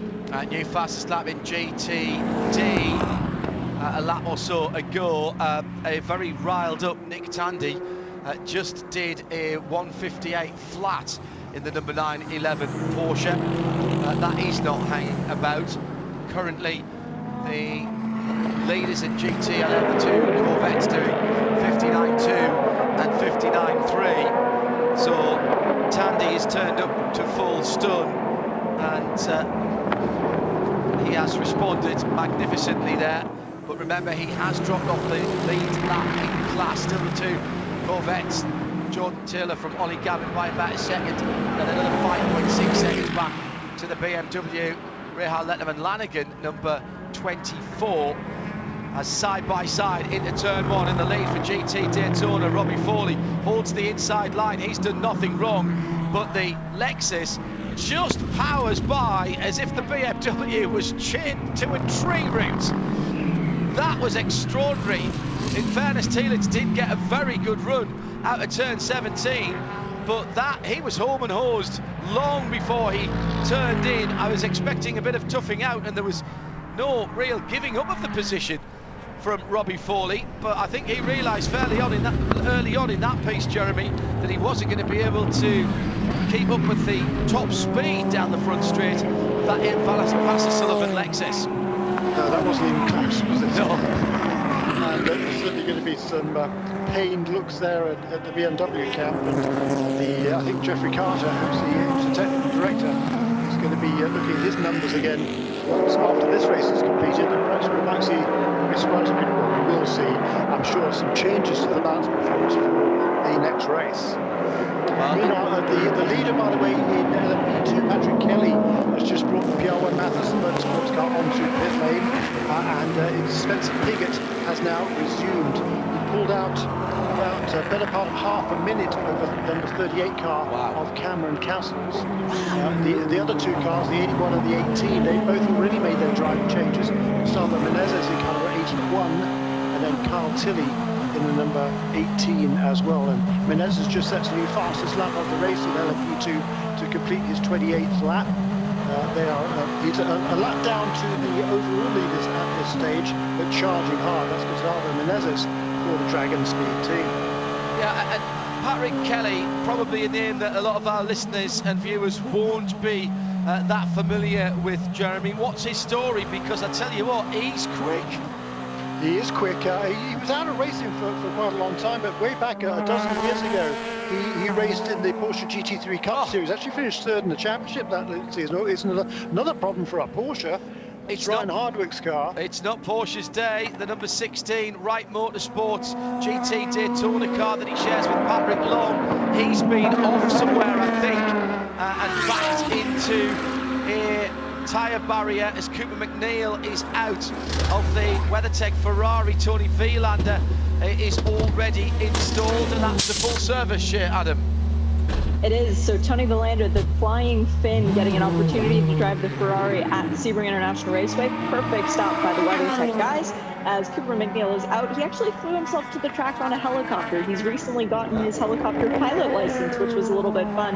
But yeah, that contact with Ryan Hardwick, he was battling with Frank Montecalvo out on the track. Frankie was right behind him. So there might be a little bit of foul play between those two. I'll have to check and see if there's any damage on the front of the Lexus the next time it comes around. Incident at turn 13 is what race control are reporting. That is a very, very quick part of the circuit as you head into the S's on the airport side of things, Jeremy. And if you go off there, I mean, to be honest, Ryan Hardwick, if he's gone off there at any kind of speed at all, and if you're going at racing speed, it is going at speed, then you've been very lucky. Oh no, it looked like he lost it on his own there as he was coming into turn 13. Difficult to see if there was a nudge from behind on the car. It would have been left rear if there was. Can't see any bright yellow paintwork on there.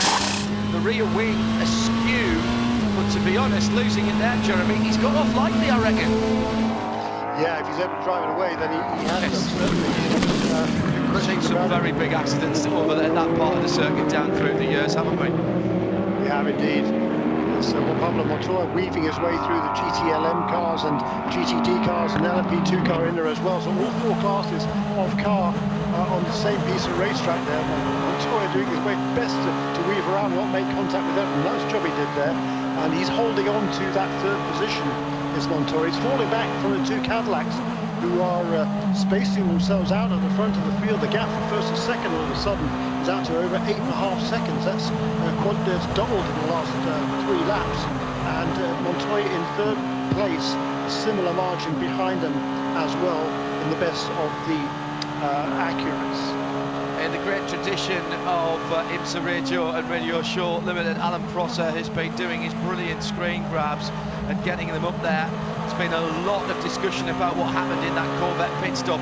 Looks very much now as if the reason Ollie Gavin stopped was there was air hoses and a crew member for the other car right in front of his nose. So extremely heads-up driving from Ollie Gavin. The excitement of the car coming down and being told to go, go, go, but being aware enough of what was going on, even potentially on the right front of his car, which is a blind spot. He's sitting very low down on the left-hand side. So either a radio call or a response from Ollie, or a bit of both. But nevertheless, great pit work by Corvette Racing. Now, I feel that's not the first time I've ever said that in IMSA competition. They've earned their place as one of the best, if not the best, pit crews.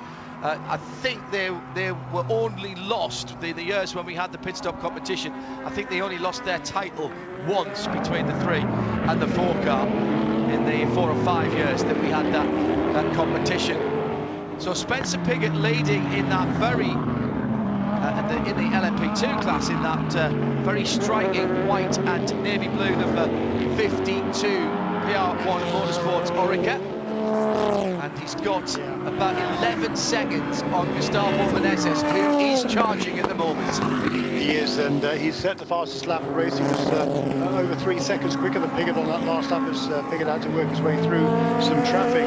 Good to see Spencer Piggott back in this championship. Of course, he's been a regular sort of stand-in driver, or long-distance driver for Mazda over the last few years. Of course, he was a product of the Mazda Road to Indy, as it was then. He's got a full-time ride this season. He lost his opportunity at the end of last year with Ed Carpenter Racing, but he's got a limited program this year with Team RLL. Bobby Rahal is a big fan of Spencer Piggott, and if you were watching the IndyCar race at the IMS road course a few weeks ago, you'll see it was a magnificent performance by Piggott. He was running right up at the sharp end of the field, had some technical problems in the later stages, so he wasn't able to capitalize on that, but it was a great run for him. And this opportunity to join PR1 Matheson Motorsports. He was recommended to Bobby Orgel, the team principal at PR1 Matheson Motorsports, by Jonathan Bomarito, who of course is a Mazda factory driver now. Jonathan used to drive for Bobby in the USF 2000 Championship a couple of years ago, or more. Yes, just a few years ago. An hour and a half just over to go. We started with 2 hours and 40 minutes on the track, and Gar Robinson now having to fight. Actually, it's yes, it is still Gar Robinson at the wheel. 3rd position, Frankie Montecalvo behind him. This is the GT Daytona battle. Montecalvo gets a great run out of turn 16. Robinson goes to the right-hand side to force the Lexus round the long way into turn 17. But that power of the Lexus, my goodness me, that's really showing. He's side by side. He's past the quarter panel. He's through. Those Lexus are super slippery in a straight line. Robinson tries to square off the corner and then dives into the pit lane. And with 90 minutes, let's call it 92 minutes still to go, Robinson has done his stint for the day and brings the Riley AMG GT3 into the pit lane. Stops at the pit board that is in the shape of the great state of Texas. And Shea Adam is watching this for a BP Racing Fuel pit lane report. At Great State of Texas is where Gar calls home, where he and his dad have raced 74s, making motors and looking up with his car. They've got a lot of fans out in the proud state of Texas, and they are happy to not be racing there today, though, because they do love seeing International Raceway. Pit stop, the driver change gets completed as Lawson Aschenbach has the door closed, and then he immediately puts the car into gear, tightening down his lap belt still, but fuel and 4 tires. Riley has won at Sebring off of pit stops before in the past. He's planning to do it again today. Thank you, Shea. Pipo Durrani doing a Pipo, and it's 10 seconds now, all bar 2 1,000ths at the front of the field. Renger van der Zande fighting bravely in the early part of the race, but just can't match the consistency as well as the speed of that number 31 Whelen engineering car, Jeremy. And Durrani has just been outstanding after the pit stop, as he was beforehand. He's been out 18 laps now. Everybody down to 5th. Down to 7th position, stopping at the same time. Castro Neves a little bit off kilter. He's only done half the laps of the 7 cars ahead of him. So in theory, he is stretching the pit window on the number 7 after the problems earlier on. That was one of our Porsche keys to the race.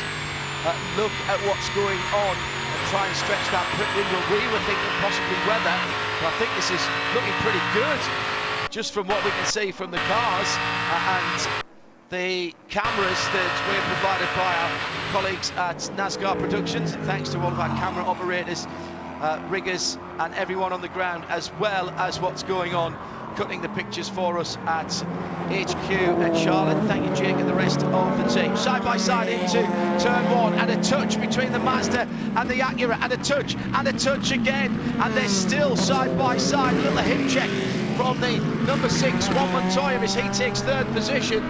Tristan Nunez being as robust as he dares, and I think he's just run into the back of the Acura team Penske number 6 car as they were going round the McLaren of Compass Racing, the 76 car, and not too far behind Jonathan Bomarito as well. Defensive into the hairpin, but the pass is now made, Jeremy. No, that's the order they were in. Montoya was ahead of the Mazda, but I think when Nunez was scored across the line in the lead. Yes, exactly. Indeed. But Nunez, he's only 3 or 4 laps ago, number 77 car overtook the number 55, because after the pit stops, number 55 was ahead of the 77. You might remember. So Nunez has redressed that balance, and now he's all over the back of Montoya. Montoya is not giving up at all. It's a super battle. We saw how defensive Juan Pablo had to be under braking for turn 7, and he knows that Mazda, certainly at this stage in the race, is a good bit quicker, so he's going to do everything he can to keep it behind him. Sebastian Roach says, I've noticed how good the 52 car is, and I, like you, really like that blue and white livery, but not a single sponsor sticker on the car. Surely the performance here might bring them a little bit of interest. It is a pro-am situation. Not everybody has commercial sponsorship in that area of competition, Sebastian, but yes, fair point. Being at the front of the field can't do them any harm, surely. And triple duty, of course, for Robbie Foley, pointed out by Tom Abramatis at IMSA Radio, and reminding us just how good Robbie is in the sim world as well. He's one of the members of Team USA in the Cup of Nations Sim Championship next weekend, brought to the world by our friends at Race Spot TV, who we've been doing a lot of work in. Yeah, Nunez was ahead at the line, which is what I saw when I glanced up, Jeremy, to the timing screen. But it seems that Juan Montoya wasn't quite ready to give that position up yet. I think that's a very fair assessment. And it was a great battle there, really working his way hard there to stay ahead of the Mazda. He does it. What a great move that was by Montoya. He's not lacking in bravery or commitment, is he? But Tristan Nunez, the youngster there, is certainly learning to hear from Pablo Montoya. Shea Adam, you've got some pit stops down in GT Daytona. 2 more pit callers in right now. The Audi from GTV, Rob Ferriero brought it in after a very clean start to the race. Spencer Capelli takes it back out. Beautiful in the background, and also in the pit lane, Corey Burgess faced Aaron. That is now Paul Wilson from Hillsborough back. So the McLaren and the Audi both have served their time. We are still waiting for both of the Lexuses and the BMW to come in. So that should mean Apologies for just sheer fading out towards the end of that, but we got the gist of what was going on there. Just looking at stint lengths here, 21 laps by all of the top runners at the moment, as in comes Robbie Foley out of 2nd position. So stand by, Bill Oberlin. It's Bill power time, Shea. It is, and Bill Oberlin is one of the drivers who's gotten a pole position at Sebring before in the GTLM category. He's also gotten wins at Sebring in the year that he won, so it's been a little bit of a stretch. He's gotten many since then, too, I should say, as Robbie Foley has finally finished driving a race car this weekend.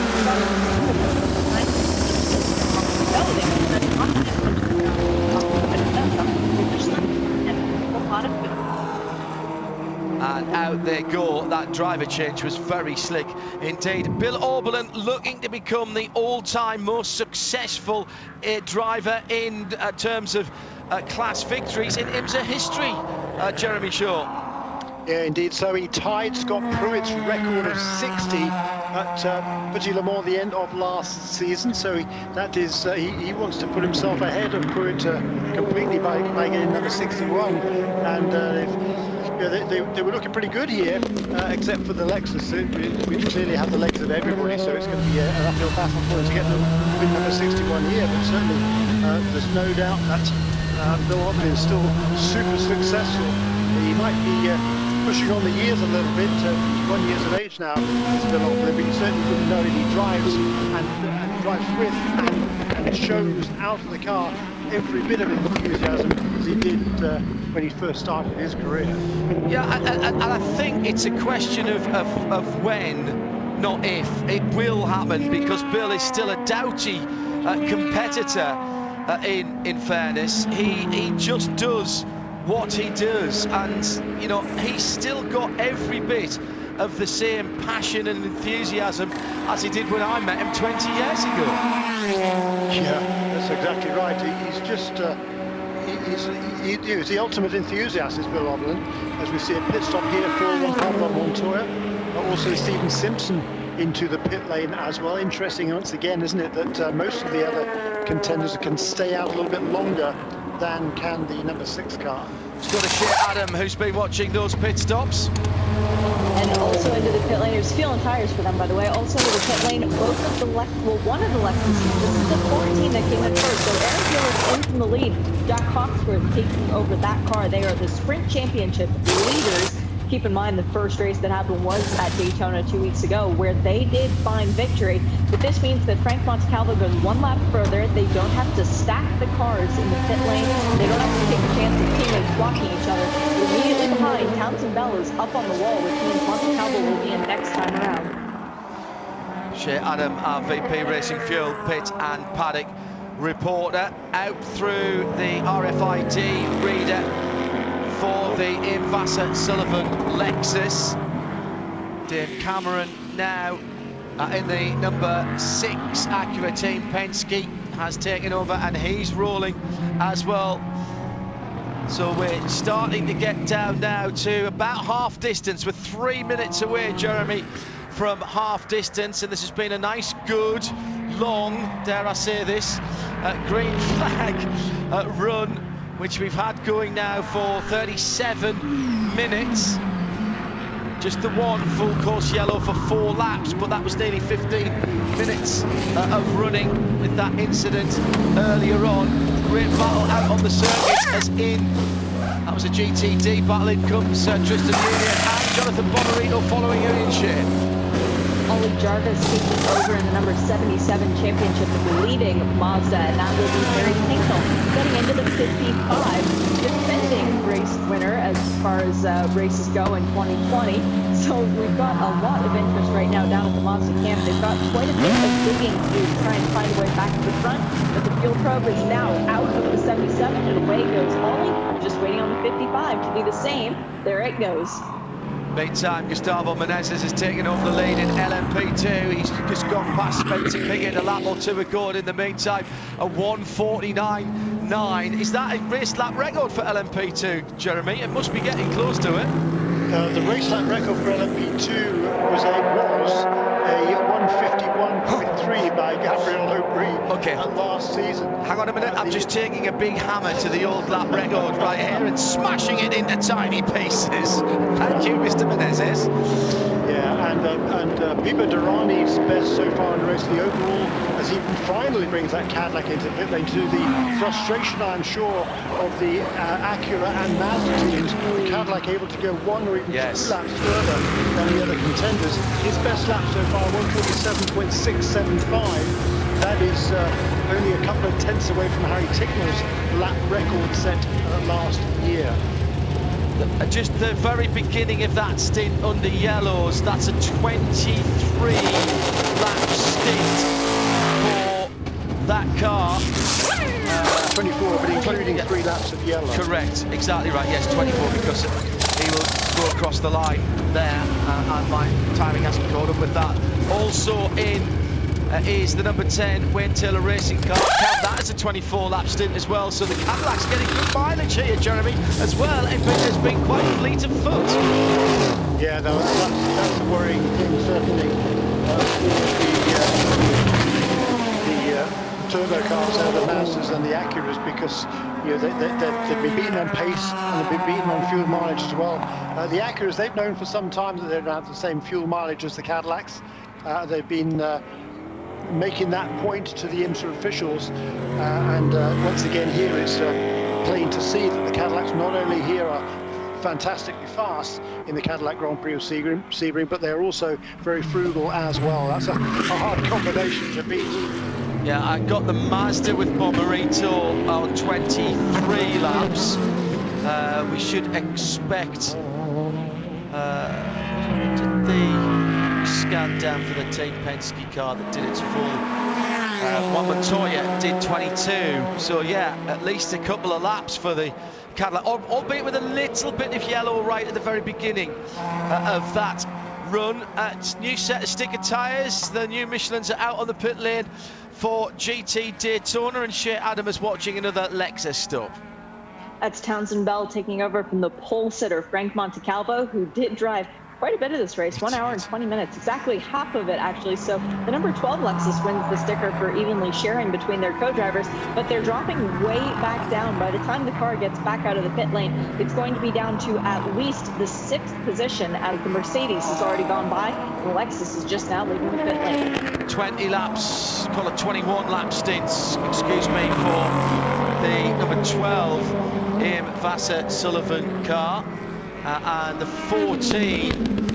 19 laps for that car, with Aaron Thielitz behind the wheel before he handed it over to Jack Hawksworth.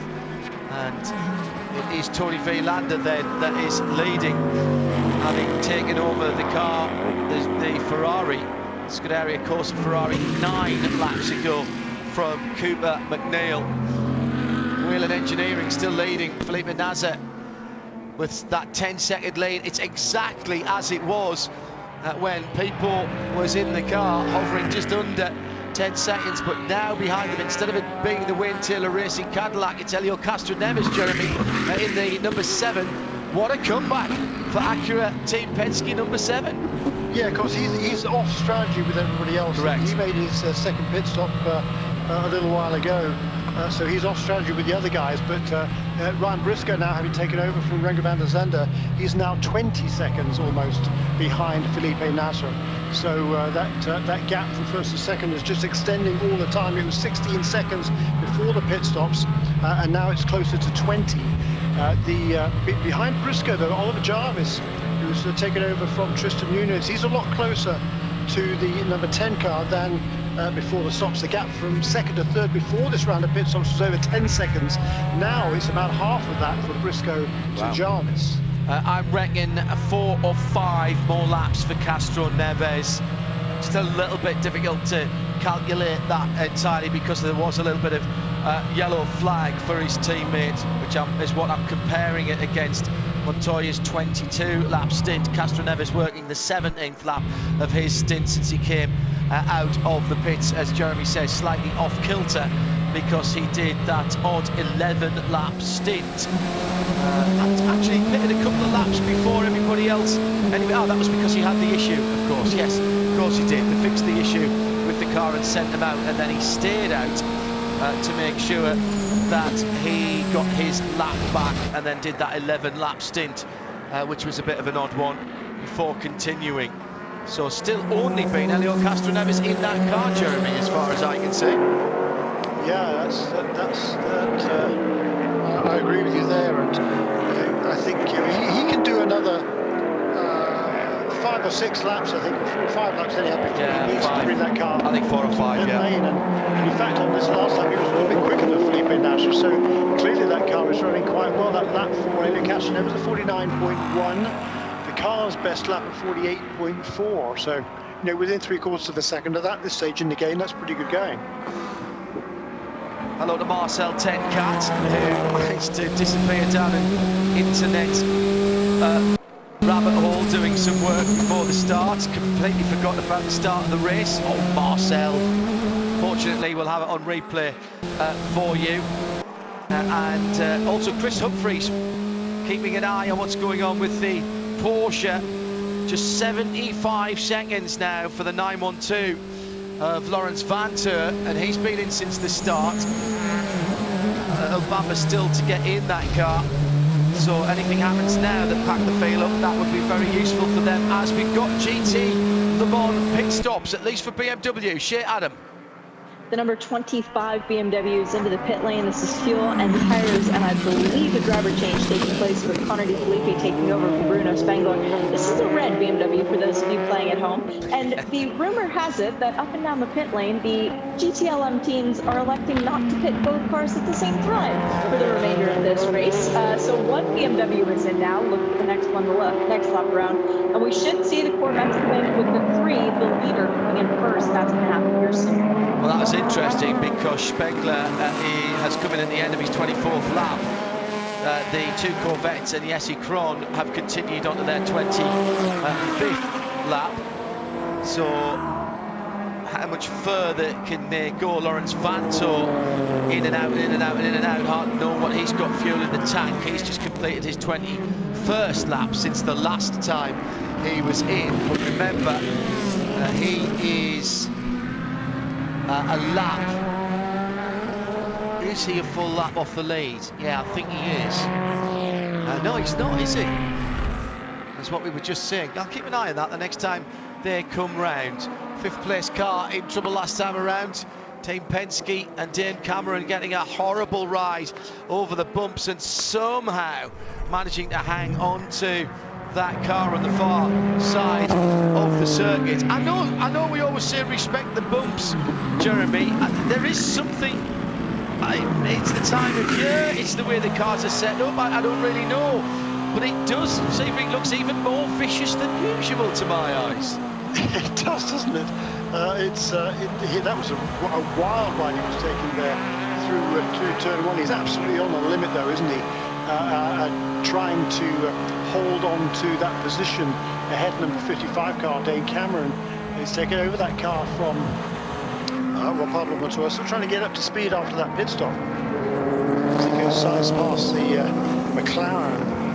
In GTD, by the way, that early pit stop for the 63 Scuderia Corsa team has paid off because Tony Vilander, having taken over from Cooper McNeil, is now in the lead of that class. He's got about 4 seconds over Jack Hawksworth, who's relieved Aaron Telitz. Bill Oberlin's a similar distance back in 3rd position, and then Lawson Aschenbach a similar distance behind him as well. Then a bit more of a gap back to Townsend Bell in the 2nd, and Lexus running in 5th place in car number 12. A couple of people asking what happened to the number 8 machine, the Tower Starworks car. That stopped out on track and caused one of our full course yellows had to be towed back, didn't it, that car? I think there'd been a mechanical black flag for it earlier on. If I scroll back through, I might be able to tell you that. And that was it. Round to hold out track. Correct. Fuel pump failure is what we heard from Shea in our VP Racing Fuels update from the pits. And we've not seen that car back out, have we, Shea? Yep, it's out right now, 8 laps down to the next in class for LMP2. All right, okay, excellent. Oh yes, I see that now. Ryan DL behind the wheel of that. Don't ever call Ryan on Zoom, you might get a shock at his username.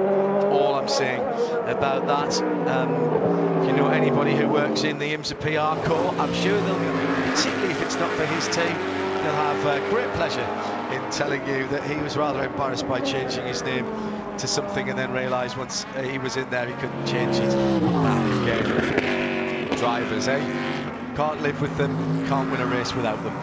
It's 10.3 seconds at the front of the field as Helio Castroneves peels into the pit lane after 19 laps.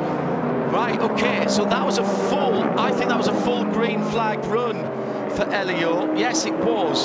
So 19 laps only for the Acura. 20 laps. Sorry, 20. Sorry, 20. 24. Yes, Yeah, excuse well, me. now that completed lap 44. So 20 laps there for him under green. The Cadillacs they ran 20 laps under green plus 4 laps of yellow. Yeah, exactly so. Exactly so.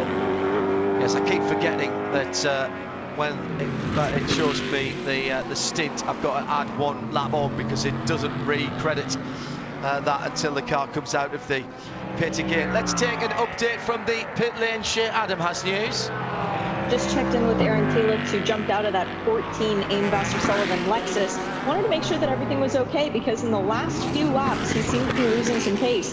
He said that it was just due to traffic, and that's what allowed Tony Villander and the Ferrari to leapfrog them. But Jack Hawksworth has a very good car underneath him, and he has no doubt that Jack will get the car back to the front. As into the pit lane, as expected, perfectly on time, comes Jordan Taylor in the yellow number 3 Corvette. This is the one that got the win at Daytona. It will be fuel, tires, and the King of Spain doing his job, running around the front of the car and jumping in. So let's see what Antonio Garcia can. 27 lap stint for that Corvette. Ollie Gavin goes through. He'll come in next time around. Jesse Kron already stopped for BMW, and Bruno Spengler got out of that car a couple of laps ago. Lawrence Vanto due in about 4 laps time for the 912, and probably 4 or 5 laps time for Nick Tandy after the Porsche problems. This is bubbling up rather nicely in some of the other classes, but at the front of the field, Whelen Engineering in the 31 Cadillac with Felipe Nasser. 20 seconds the gap now, and they've really cleared off since we came back after yellow, and that's been a good run indeed. Let's go back to Shea for a moment. There's something not right on the Lamborghini. It's down into turn 1, pass for position. The number 55, Harry Tinknell, goes past Dane Cameron. So that's both of the Mazdas now 3rd and 4th position. Sorry, Shea, 44 Lamborghini update. I just noticed it in the background of one of the camera shots. So as I was picking up my phone to text, Hebrew sent me the answer. So thank you, Kelly. They think that there's something broken on the number 44 Magnus GRT, the Lamborghini. They're investigating it now, but Andy Lally called in, and that has been in the pits for quite some time now. It's already down 1 lap. It doesn't look like it's moving soon. Oh, brilliant. Thank you. And thanks to Kelly Brulé, one of the press or PR corps that works so hard around IMSA. They're having to get used to remote working, of course, and hardly any of them are at the track, and even if they are, they're not necessarily with their team. In comes Ollie Gavin. We were expecting this exactly on schedule, Shea. Yep, this is exactly as it was supposed to be. They said, Oliver, would you please bring the car into the pits? And he said, why, certainly. So now it's Tommy Milner's time to go out and play, as he does get a windshield tear-off, 4 new sticker Michelins, and a whole lot of fuel for Tommy Milner, guy who's won the 12 Hours of Sebring twice back in 2012.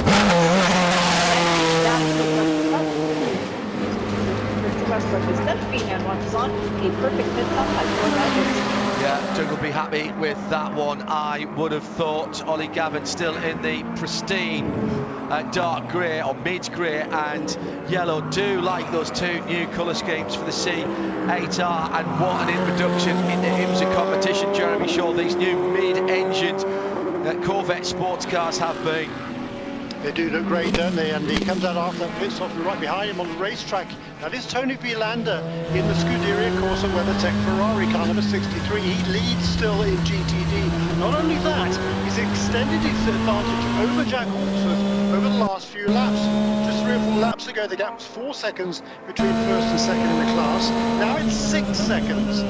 So we talked about it earlier on. We thought that the Ferrari was looking good here. That's the Evo version of that BMW M8, the Ferrari 488 GTE. And the team came in here full of optimism that we were going to be able to take advantage of that. Great strategy has got Tony Villander out into the lead. Not only that, now, as I say, he's stretched away just a little bit. The gap between second and third is only just over a couple of seconds. That's Hawksworth to Bill Oberlin, and Lawson Aschenbach is only another couple of seconds further back in the 4th position. So game's still very much on with 66 minutes remaining in the GTD category. Got another problem for LMP2, moving very slowly, and that again is the Starworks machine, and that is right on the far side of the track, coming into the very quick S's section. It is the number 8 car. Actually, that's not quite as far around as I thought there, but he's got half a lap to go. That's the point, to get it back, and in that number 8, did we put Ryan DL in that car? Yes, we did. So trying to come back, that was a fuel pump problem earlier on for that car. Meantime, in the pits, Spencer Piggott came in from the lead to do his pit stop, because Gustavo Menezes must have stopped a couple of laps ago. Yes, he did. Stopped after 41 laps, did Menezes. Of course, remember, he made the first, the number 81 team, the Dragon Speed team, that was the first to make its first pit stop after 21 laps, right after the full course caution for Henrik Hedman to hand over to Gustavo Menezes. The number 52 car came in on that first round of pit stop 7 laps later on the green. This time, though, it's only 4 laps later for Piggott in number 52 to bring that car into the pit lane. But from here, they should be able to make it with one more pit stop in the remainder of the race. Yeah, Menezes on a full green run got 21 laps out of that car. That was 19 laps from Piggott, but as you say, it's beginning to even up, and of course when it comes to the last pit stop, then all bets are off and it's a proper race to the finish. That's probably a little ways away yet, with 64 minutes still to go. Interesting battle out on the track in GT Le Mans, as Lawrence Vantour, with still maybe a couple of laps, maybe a couple more than that to go, because he was in and out, and they kept putting fuel in the car when they were trying to fix the front end of that car. I just wonder if he's what plan they've got, but he's back up to 3rd at the moment, but owes us a pit stop, shall I say, shortly. I think it's probably the best thing to say. Nick Tandy is on the back there, and they are is Tandy but off the lead lap in GT Le Mans? Yes, but Vantour very much isn't, but he does owe us a pit stop. I think Tandy's just on the lead. Is he? Yeah, I think he is on the lead lap, yeah. No, I think he is.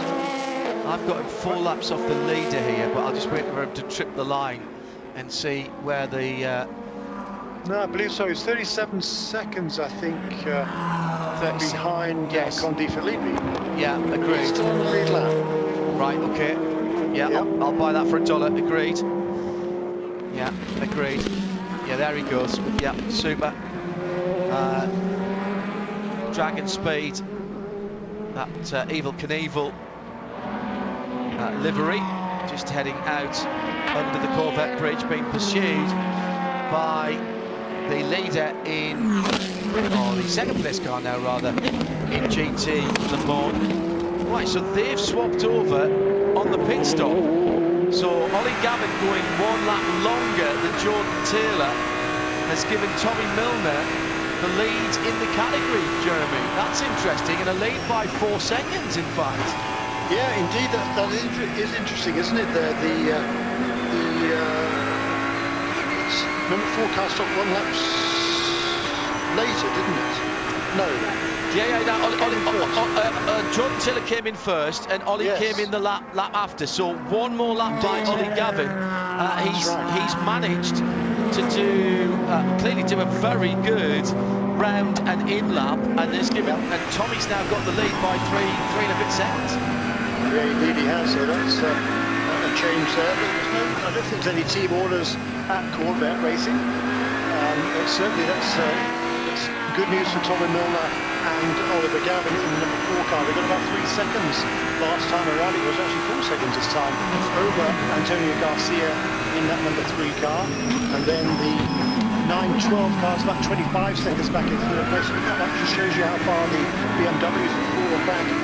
We saw after the full course caution. The BMWs stayed with the Corvettes for 4 or 5 laps. Yeah. Since then, they've been falling back quite rapidly.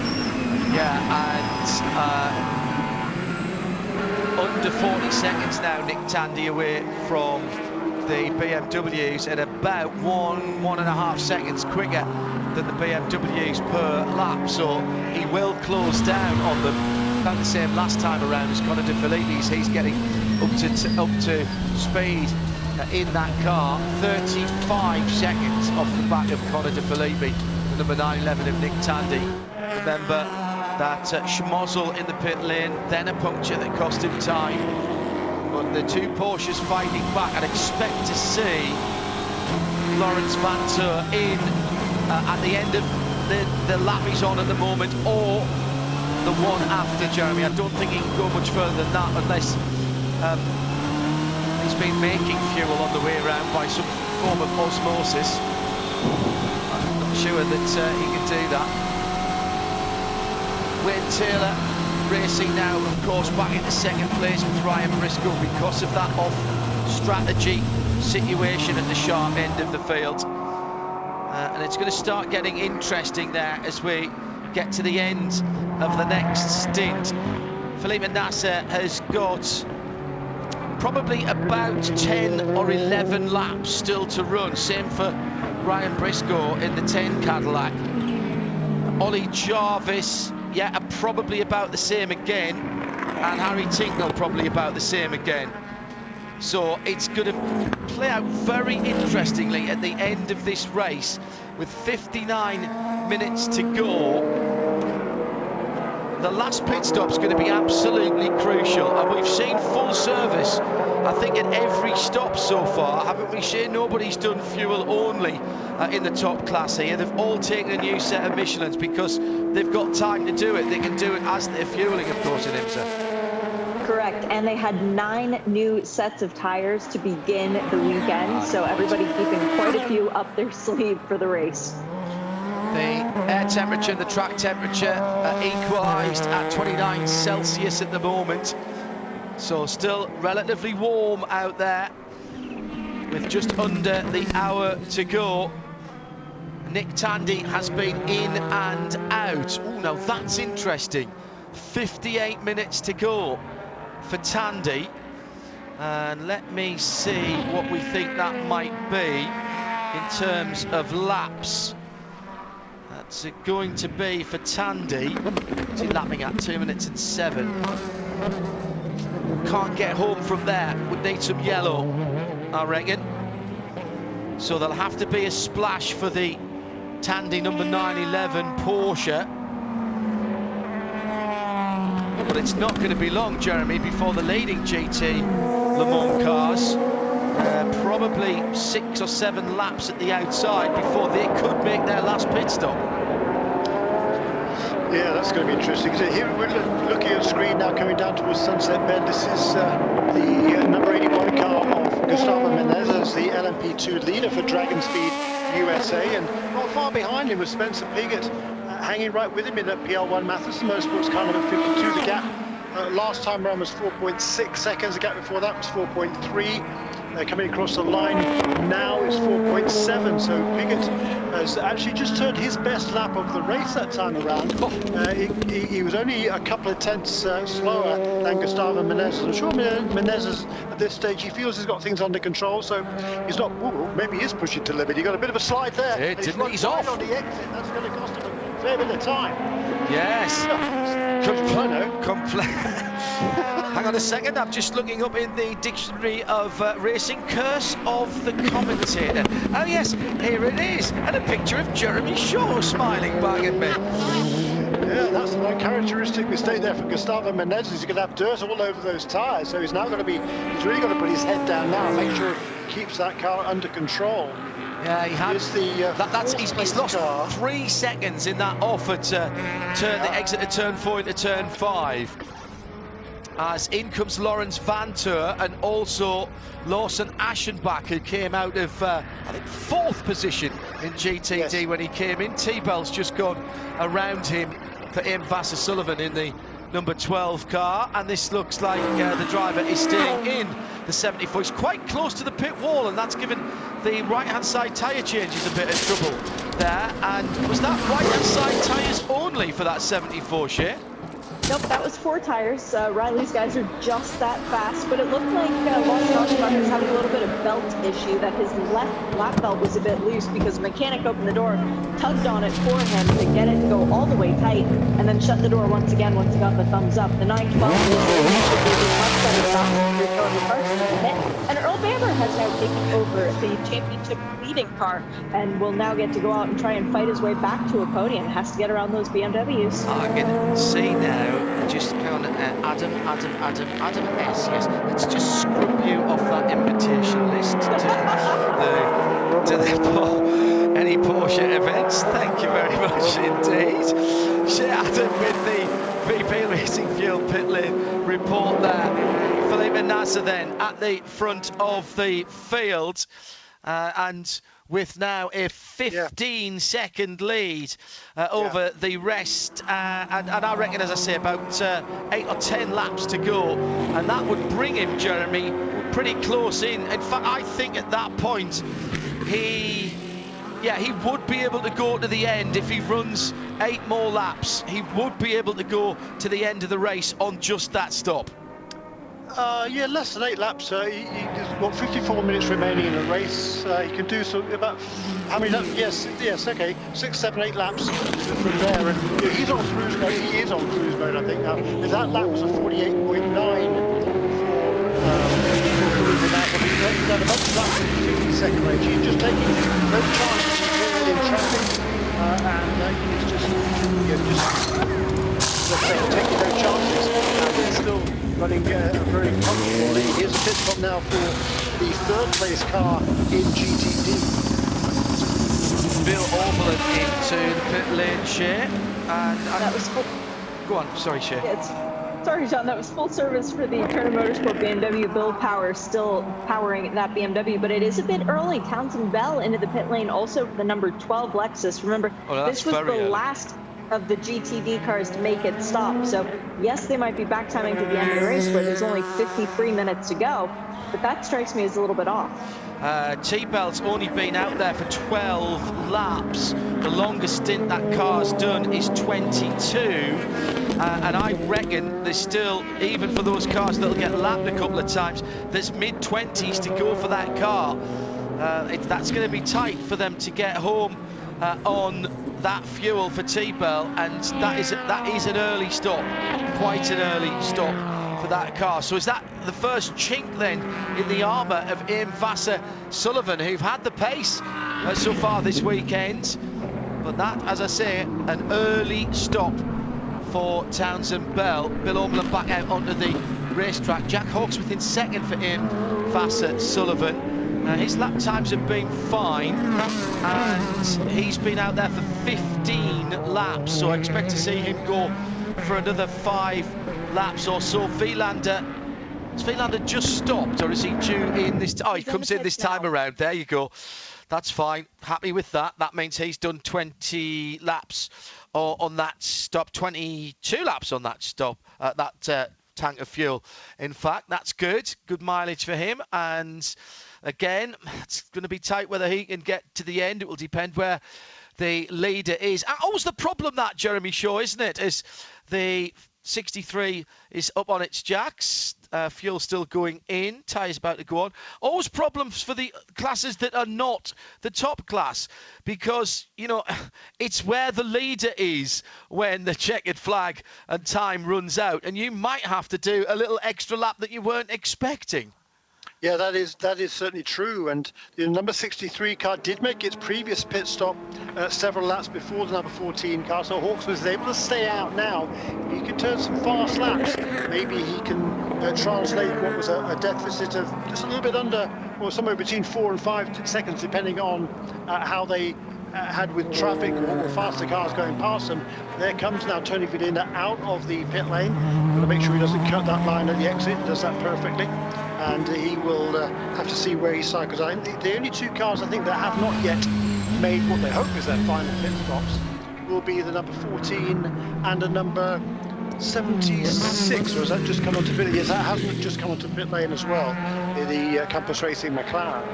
Yeah, Jack Hawksworth 7 laps better off than Vielander, so he can stretch his pit window. And we're talking about stretching your pit window, but he's got to keep the pace up. But we've seen Jeremy in the GT classes, although in GT Le Mans, actually being out there on tyres that are working, on tyres that are warm, as the air temperature is still hovering around 29 Celsius. It's not necessarily the worst thing. Ollie Gavin made it work, and maybe Hawksworth can too, and just stretch into a roundabout, make it maybe a 22 lap run to the end if he can do that. Oh no, he's coming into the pits right now, so they must feel then that they can go from here, and they don't want to get caught on the wrong side of a safety car, Jeremy. That's the thinking there.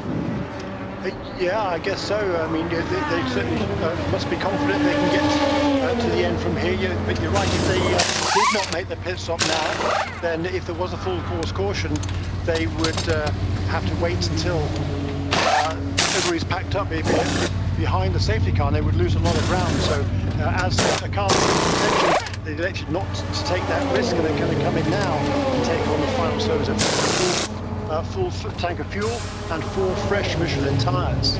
That car, now, bear in mind, we've had safety cars that have, and full course yellows that have broken that up. 16 and 20 lap stint for Aaron Teelitz. That was a 17 lap stint for Hawksworth. So there was probably still a bit of fuel in the tank there. So maybe not having to put a full tank of fuel in, that might get them the track position, because they were very quick with the tyres, didn't have to change drivers, and yes, still ahead of Bill Oberlin, and that's why they pitted him there. But he's on very cold tyres, no tyre warmers, and here comes Oberlin through turn 4. This is for the lead in GT Daytona, so that's what they were looking for, Jeremy. Track position, we talked about it in the Porsche Keys to Race, and Oberlin has got target acquired here as they head down to the hairpin. He'll have hot Michelins, tries to look down the inside, but he's not quite close enough, and at the moment it is still advantage Hawksworth, but it's a slim advantage. And here comes one of the GT Le Mans Porsches as well, that will get in from the lead of GT Le Mans comes the Corvette number 3 of Antonio Garcia. That was really good thinking from Ian Vassar-Sullivan there. They have turned that car around and got it out and kept its lead in GT Daytona. Yeah, and not far behind them, both of these two, we might catch a glimpse if we didn't quite, as another 912 GTLM Porsche goes past the BMW. Not far behind them though is Tony Vielander, who after that round of pit stops has fallen behind both of these two. Maybe we'll get a glimpse of him here. No, that's yes, I think that was the Ferrari just behind that the Cadillac. Oh, there's a problem for the team Hardpoint Audi car number 30. Left rear puncture. Left rear tyre problem. He's not got far to go to get to the pit lane as he. Well, he's just had to navigate. That was Nick Tandy's tyre carcass that he drove around there, Jeremy, on the back straight. That Tandy left there a bit earlier on after contact with his teammate. That I think we can cover with local yellows there. So John Edwards and Conor De Filippi lead GT Le Mans for Rahal Letterman Lanigan.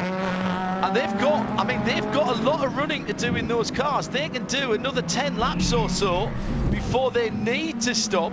And maybe, just maybe, this is what they're thinking of. Side by side running, 1, 2, 3. Oh my goodness me. How close was that on the back straight as we had 2 GT cars, and was that the number 10 going through, Ryan Briscoe? I think it was, and went through making it 3 wide, but clearly not realising that the hardpoint Audi was there. There isn't a flag point halfway down the back straight, is there? We noticed that earlier on in the weekend. So no, the white flag would have been at the exit of 16, quite a long way back. 46 minutes to go. great battle in GTD, Jeremy, and you get the feeling that Bill Oberlin is sniffing win number 61 here, isn't he?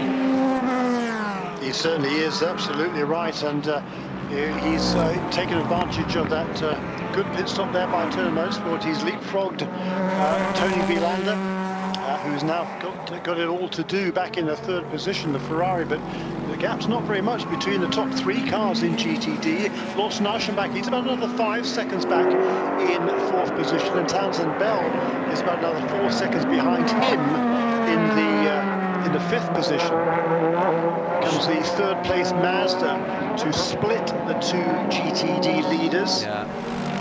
And meantime, we've had what was the leading GT Le Mans car. Actually, it was second in GT Le Mans, wasn't it, when it came in share? The BMW M8, number 25. John Edwards still out there. Yes, we had the 25th minute was fuel and tires for Connor De Filippi. Both of the Corvettes came in respectively apart on separate laps. The 4 pitted first this time for fuel and tires, followed in by the 3 for fuel and tires the next lap around. And I did check in, by the way, with Frank Montecalvo of the Lexus organization to make sure that everything was okay and they weren't just making a pit stop very early for the number 12. But no, the pole sitting car found an opportunity, the first available opportunity to pit and make it to the end. They think they're good on fuel, but they did have a problem with the pit stop before when there was all the kerfuffle in the pit lane. He said this last pit stop went smoothly. Yeah, that was when there was bits of Porsche fired in and around their pit stalls. The last cars of the pit lane for pit exit for the GTs. 16.2 seconds, Felipe Nasser in control with 45 minutes to go. Ryan Briscoe in second for the second of the Cadillacs, the number 10 Cunningham and Alder Racing Team car. Then the two Mazdas, so 2 Cadillacs, 2 Mazdas, 77 from 55, but 15 seconds further back for Ollie Jarvis, the best of those two, and not with the pace at the moment of the 2 Cadillacs at the front of the field. He's got 3.2 seconds on his teammate Sebastian Bourdais, 5th position.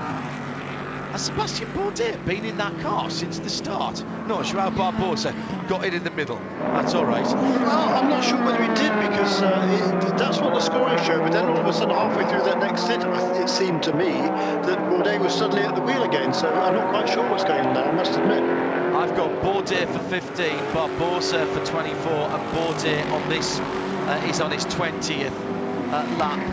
So, but then again, you know, that relies on the timing plug being put in the right place. 2 Mazdas onto the pit lane. Right. Third and fourth. That's let me see. They've done 20 lap stints in full green, and we've got around about 43 minutes to go. That's too close. That's 21, 22 laps, isn't it? If you break it down like that, there might have to be a modicum of fuel saving from the Mazda boys. Never second guess the gate. No, that is a fair point. That is a fair point. When they did their long stints, the 23 lap stints, there was a couple of 3 laps at the beginning of that was under yellow. Just checking through who's doing what to whom, and in terms of GTD at the moment, Hawksworth has stopped just a couple of laps ago. He's the other BMW, the 24, the black car. I'll get back to that at the moment. Shea Adams is watching the team RLL stop. Fuel and tires for John Edwards, who has been in the car for a stint now, and he gets to go back out and play. It's not the day that they were hoping for. The team that came out and won the 24 Hours of Daytona, it's been a rough season. All right, it's been one race and a race and a half so far, but it hasn't exactly gone the way that they were hoping. Yeah, they fought their way back up. They demised the Porsches earlier on, put them in 3rd and 4th, which is where they sit at the moment. And in terms of pit stop, that should get them home from here. Yeah, will get the ball from here. Earl Bamber probably can make it, I think, as well. A few moments ago, 77 in for its pit stop. Ollie Jarvis, Harry Tinknell came in as well, was all well. They did come in together, Shea, which they haven't necessarily done before at Multimatic. No, it is true, but it doesn't tend to hinder them. Normally when they have the pit stops, as an errant tire tried to get away and actually parked itself in front of the 77. It was noticed, though, by a crew member and moved out of the way. That could have been bad, but thankfully some heads-up stuff in the pit lane kept it from being a disaster. Great work from the man with the sign at the front of the car, who managed to stop it rolling away. But on cold tyres now, defensive duty required by John Edwards as the 912 of Earl Bamber goes round the outside. Absolutely outstanding stuff at turn 12, and he's the leader in Shea, Adam. Felipe Nasser has given up the lead, and this will be then the run to the flag after this for Felipe Nasser and the number 31 crew. A nice windshield tear-off for Felipe is he knows what it's like to take a car to the flag here at Sebring, but he doesn't know what it's like to take your car to the flag when the sun is still up. That's a new experience. Just waiting on the fuel for this 31 Whelen Engineering Cadillac. It was on pole earlier today. Now he manages to pull it back out of the pit lane and tries to keep it on the top step. Yeah, that was a very good pit stop there. The fuel was done a long time before. The tyres were done a long time before the fuel, Jeremy, and that's exactly what you want. He is indeed, and I think he's going to be good to go. I think he was doing a little bit of fuel saving that last stint, Felipe Nasser. He's run about 40 minutes. He's got 40 minutes to go now, so he should be good. But certainly fairly tight. But for the Mazdas and certainly the Acuras, they are going to be making one more stop. I think they're going to need a splash of fuel before the end, unless there is a full course caution. So it's looking really good here for the Cadillacs at this stage. Number 10 actually stays out a lot longer this time. That's Ron Briscoe takes over the lead briefly. Yeah, he's just gone over 40 minutes on that car as well, if you prefer. 22 laps is how that is working. It should be, Sebastian Bourdais should be in next time around as well. In the JDC Miller Motorsport run. In fact, he is into the pits now, isn't he? I can see him falling down. He's been in and now comes back out again, so he's fueled to the end. I'm not sure those Mazdas are going to be able to go full rich to the end from where they stopped, Jeremy. I'm really not. No, I'm not either. I'm pretty sure they're going to have to stop again before the end of this race. Because the Cadillacs have been going longer than anybody else. And here is the Ryan Briscoe car. He's managed to eke out one more lap this time than both the number 31 car and the number 5. That's certainly going to be good for them, but I just don't think they've quite got the pace of the number 31 car here today. Shea Adam is watching the glossy black car get what should be its final service. The car is getting a drink, and so was the driver's. The left side door was open, and Ryan was actually handed an old-fashioned water bottle with a straw. So maybe he needs just a little bit more hydration. But yeah, 4 new Michelin tires, just waiting on the fuel. Now the fuel probe comes out, and Briscoe wasted no time getting back on track. That was a very good getaway. There was no pause whatsoever from the fuel probe going out. There goes the now leader again, Felipe Nasser, through turn 1, so close to the edge of the pit lane wall as he swings across before turning left-handed into the first corner. Just under 30, or just on 37 minutes to go. Let's take stock then of what we think's going on through the classes. We'll start with DPI at the head of the field. It's not all plain sailing, but the 2 Cadillacs are certainly going to be the closest to be able to go to the end of the race, and I think they're there or thereabouts. It's all going to depend how quick they drive, and they are certainly controlling the pace at the front of the field, and with 14 seconds between them at the moment, the most of the controlling being done by Felipe Nasser. Team Penske in third place in the shape of Ricky Taylor is due to stop anytime soon for its last stop. Dave Cameron's probably got another 10 laps, I reckon. He's in the pits, number 10 car. Yes. Number 7, Ricky Taylor is due in anytime soon. 1 or 2 laps. Dane Cameron in the 6 Team Penske car.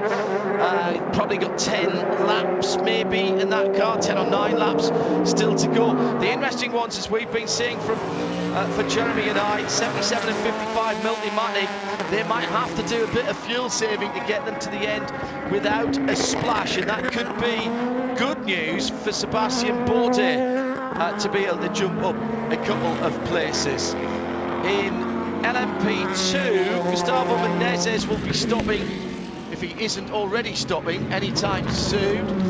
Yeah, he should be in shortly. Spencer Biggett has just stopped, so they're trying the undercut because he didn't need to come in. That's only 16 laps for Spencer Biggett, so they're trying to get in now and then trying to jump the leaders on the pit stop, I reckon, there, or at least put some pressure on in case there's a safety car, Jeremy. That's what I can see there for PR1 and Dragon Speed at the top of LMP2. I agree. They've reached their window. They can get to the end from here, so they bring that car into pit lane. And next time around, Gustavo Menezes also is on pit lane for the Dragon Speed team. Before this round of pit stops, they were separated by just around about 10 seconds. So after that mistake, about 10 laps ago, Gustavo Menezes has eked out that gap again to about 10 seconds over the PR1 Matheson Motorsports car of Piggott, who of course has a lot less time in this sort of car than Menezes does, and we'll have to see now. It'll be that final pit stop will be the deciding factor, most likely in LMP2. In GT Le Mans, Tom Miller's been out for 9 laps, and yeah, I think he can probably go to the end. He'll get lapped one more time. That would give him a 26 or 27 lap run, and they've done a 28 lap run in that car, so it's there. That was a full green, that. I think there was 1 lap of yellow maybe at the start of that for Ollie Gavin. So yeah, I think they're probably all right. Garcia's 1 lap better off. Connor De Filippi is 1 lap better off again for Rahal Letterman Lanigan. And then it's Earl Bamber. I don't think the Porsche can go to the end. I think they've done a 30-lap run, but there was some yellow in that. So I think they'll have to stop again in the 912. John Edwards, yeah, he's good to the end. Tandy has to stop again. So that's how I think it's playing out for the moment. In GT Le Mans, Hawksworth stopped with just under an hour to go. They should be all right. Oberlin, he stopped a couple of laps earlier than that. That might be a little bit tight for Turner Motorsport. Vielander, I think he's all right. He's 1 lap worse, better off than Oberlin, but 1 lap worse off than Hawksworth. Aschenbach for Riley, he's the worst off. He's been out there 12 laps so far, so that was a lap earlier than even Bill Oberlin. That would mean he's got to go longer than that car's gone before. T-Bell stopped on the same lap as Oberlin. Paul Holton stopped on the same lap as Vielander. So they're all there or thereabouts in the same place. And Mark Miller, he stopped with just under an hour to go for Gradient. So that again, we're hearing from Gradient that they will not stop again. So they will go to the end from there. That's how it stands with 32.5 minutes to go. And the 12-second gap that Felipe Nasr has is a very nice cushion indeed when you know, Jeremy Shaw, that the laps are counting down and that you are under 20 laps to go now, considerably under 20 laps to go. Yeah, I completely agree with you. I mean, he's got, as you say, 1 lap less of fuel on board. Oops. Oh, he's want to be doing that, banging wheels. Yeah, exactly. That was the hard point Audi, wasn't it, that he had a little tap with as he was going past Earl Bamber as well. He tries to cut through, and the number 30 car, brakes right. Well, he was offline because he was being passed by the red BMW GT Le Mans car, and you can't really blame the Spencer Pumpelly, very experienced driver, but he was offline there and just couldn't take the speed through the S's on the far side of the circuit. So that was a close call. Here comes the number 6 car into the pit lane, Shane. Dane Cameron brings the number 6 in. He's doing fuel and tires. And so far, Penske having an 8-wide weekend as far as they're calling it. 3 race wins. The pressure is on the 6th and the 7th to keep the trend going. It's not be the only Penske cars that don't get a win this weekend. Yeah, Ricky Taylor was in a lap ago for his last stop, so there's a short run from Cameron, but they've taken their final stop now. They will be able to get to the end from here. But just proof if proof were needed, Jeremy, just how quickly things could change at the front of the field. 12 seconds there, but a tap with a slower car. Nobody's fault there. Everybody's finding their way through the traffic, but that could have been another off-track incident for Felipe Nasser. And, you know, a puncture, a limp back, and, you know, bam, your lead's gone. Yeah, you're absolutely right there. There is just no time to relax around here. I mean, it's a really busy lap. It's a long lap around here, and there's a big lock up there for the number 6 car. That's Dane Cameron. He's been really struggling since he took over the wheel of that car. The Acuras have had a really difficult day. They're currently at the back of the field, and Dane Cameron certainly is good to go from here, but you know, it's been a very disappointing day for that team. Meanwhile, in LMP2, after the last pit stops, the 2 leaders, the number 81 car came out just ahead, I believe, of the number 52 car, and we haven't seen them on track lately, but they were nose to tail. Okay, well, that's something we're going to keep an eye open for as well. Shiro, thank you very much indeed for the book of excuses and curse of the commentator that you've just posted. I've retweeted it at IMSA Radio. Jeremy will have a look at that later and have a little giggle too. Do himself. Very good indeed. Here we are. Yeah, this is the battle for the lead in LMP2. Yeah, Flex SportsCar late. The number 38 car, that is running in the 4th position. That's a couple of laps down, I think, to, well, 1 lap down at least, to the leaders in that class. Yes, so he's got to kind of get out of the way there and let the other 2 get on with their battle for the lead. Yeah. And we've got also a hard-charging Ryan Briscoe who doesn't want to be held up behind this battle as well. So they through the Champ de Bian bends and down towards Le Mans corner, which leads onto the back straight. Sunset bend ahead, starting to live up to its name as the golden light casting long shadows into the final corner with 28 minutes and 28 seconds to go. And now all starting to get very, very important indeed, as Gustavo Menezes for Dragon Speed can't afford to take too much time getting through turn 1. That was a nice piece of driving from Gustavo. Spencer Pigot can see just under 3 seconds ahead, the leader of the race. Yeah, number 18 car has just been lapped then by the leader in LMP2, that's Gustavo Menezes, who has pulled out a bit of a gap over Spencer Pigot on that last lap. All the LMP2 cars, or 4 of them, are pretty much nose to tail on the racetrack. One of the Cadillacs in between them as well, but it's curious to see all 4 cars very, very closely together. In fact, number 18 car, Carl Tilley, is trying to hold on ahead of Carl Nasson. Both of those 2 cars 1 lap down, but separated by only 2 or 3 seconds in 3rd and 4th places. Yeah, 3.5 seconds at the last timing point. Jeremy, spot on. In GT Le Mans, Conor De Filippi, 3rd place at the moment in the 25 car. And he has, he's made his last pit stop. Earl Bamber trying to chase him down and salvage something for Porsche. He's right up his tailpipes at the moment. It's 2 or 3 cars lengths, less than half a second, the faster parts of the circuit. And Bamber pushing very hard indeed. And what's going on? Getting a replay of a Corvette stop. Oops. Well, that was something that one of our viewers spotted earlier on, and we didn't mention it at the time. The car came down on the air hose, but then was lifted up again, and the air hose was cleared. So it didn't run over it. No, it did not run over it, and that's the key point, isn't it? I think that is the second place car, Antonio Garcia, who's 5 seconds away from his teammate.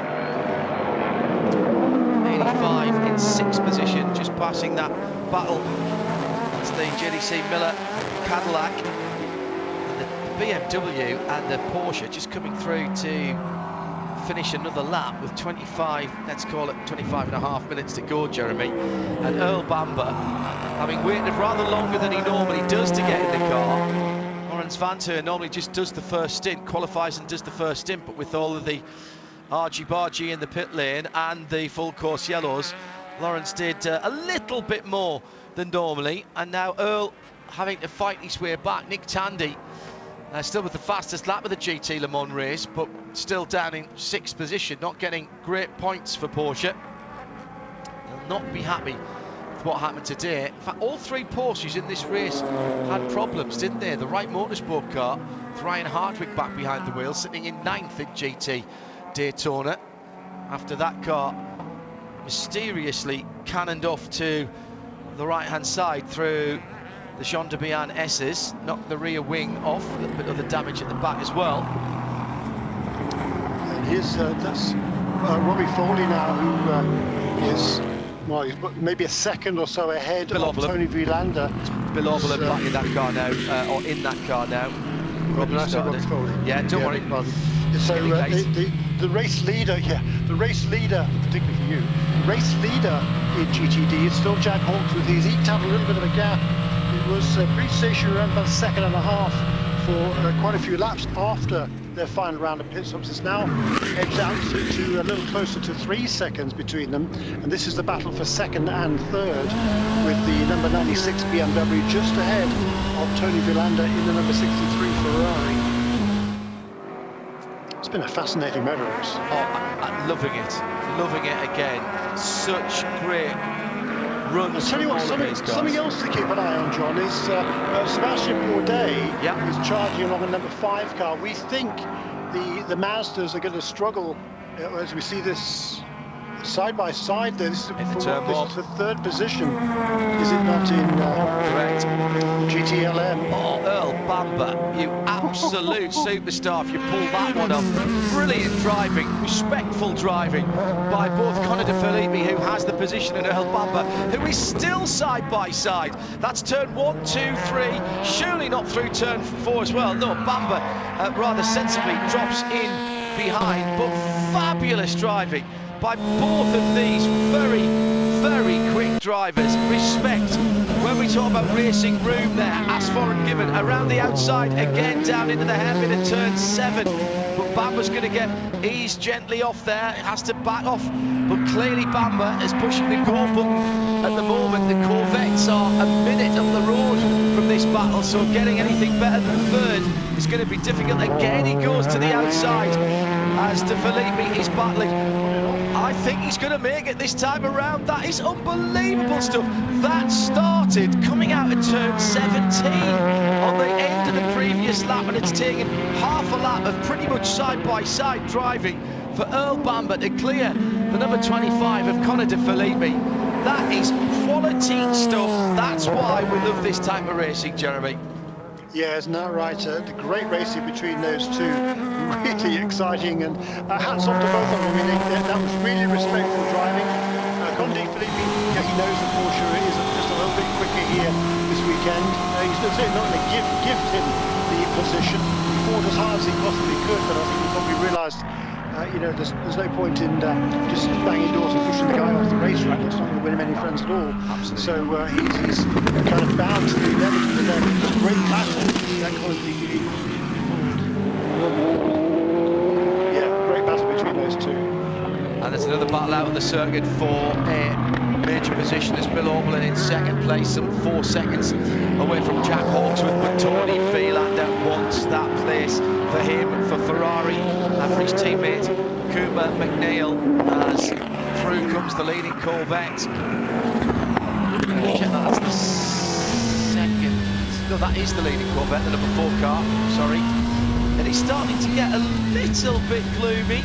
There are a few floodlights out on the circuit, and you can start to see those headlights shining.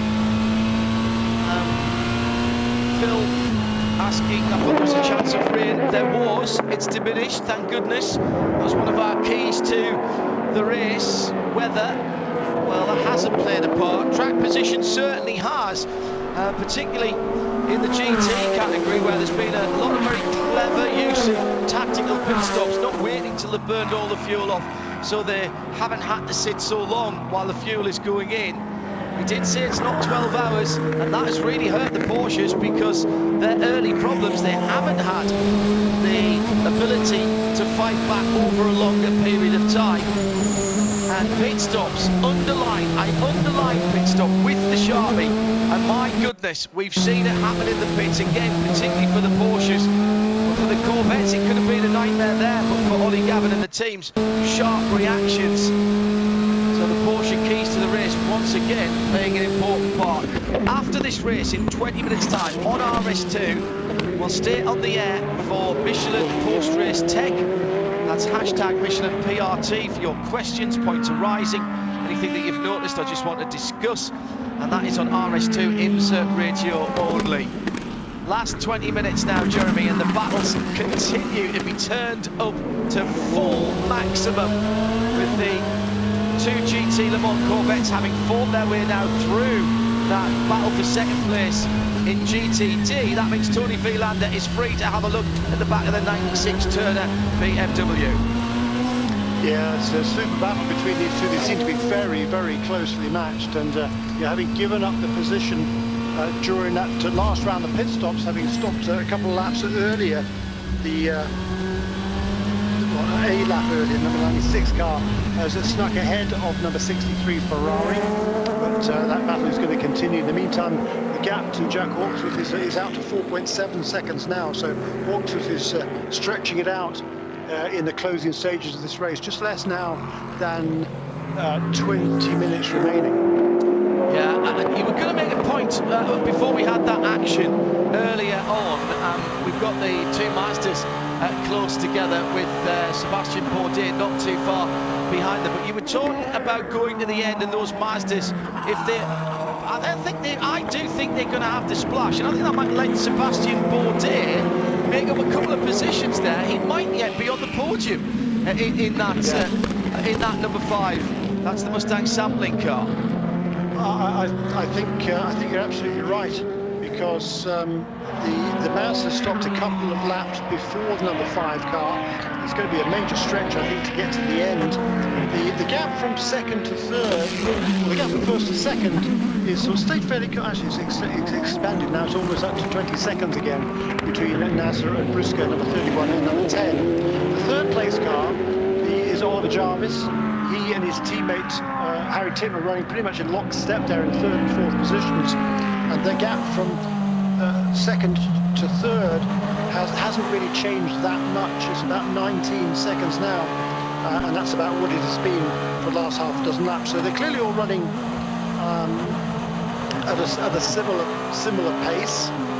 The second, third, and fourth place cars. Sebastian Bourdais had closed the gap to Mazda's, but a couple of laps to go, he fell back just a little bit, and he must have had a little bit of traffic problems. So Bourdais got all that work to do again. But the question is he going to need to? Because the Mazdas might well yet, we think, have to make one final splash of fuel. Well, with the VP Racing Fuels pit and paddock report, I've actually just checked in with the 5-car and Joao Barbosa. They are pushing the Mazdas to see if they would have to splash by making them run even faster.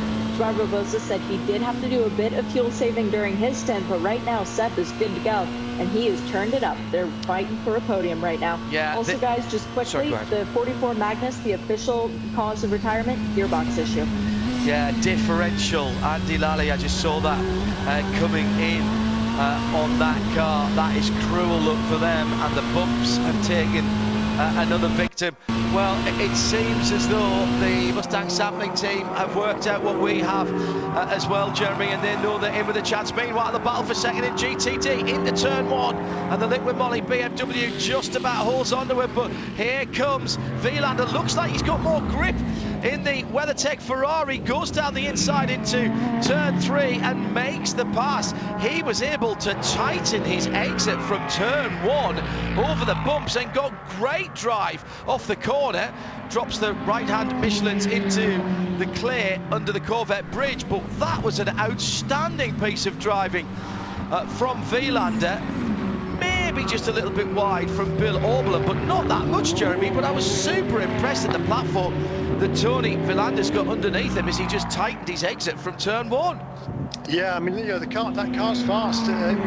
We've seen good pace from that Ferrari this year. It got the fastest lap of the race. Actually, last time out at Daytona, Tony Vilander got the fastest lap of the race. He was well adrift of the two Lexus cars, but the car was fast there, and this track they feel suits it a little bit better, suits the Ferrari a little bit better than did Daytona. But and I'll tell you what, Jeremy, even with that pass and that battle, he took a second out of Jack Hawksworth in the lead, and Hawksworth's only 4 seconds up the road there. Right. Vilander's got half a chance of a win here. Yeah, very much so, and I mean, he led through the previous stint, just came in a little bit sooner and lost. It took a little bit more fuel, perhaps, than the number 14 car, but otherwise it was just a slightly slower stop from number 63. Cost him a little bit of ground, but he's got 14 minutes to make up that deficit. Let's keep an eye on the lap times there. That is not over at all.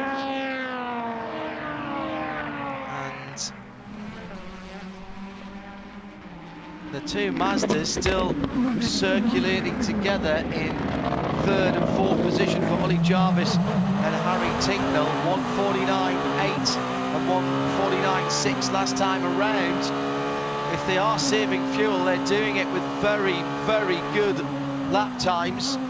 So they were a little bit quicker than the leader last time around, although not as quick as second. Ryan Briscoe's turned up the wick a little bit, but 21 seconds with 15 minutes to go. I'm not sure that's doable, but have Jarvis and Tinknell been put on a massive fuel save from that last pit stop? I'm really not sure, looking at how long they've been running, Jeremy.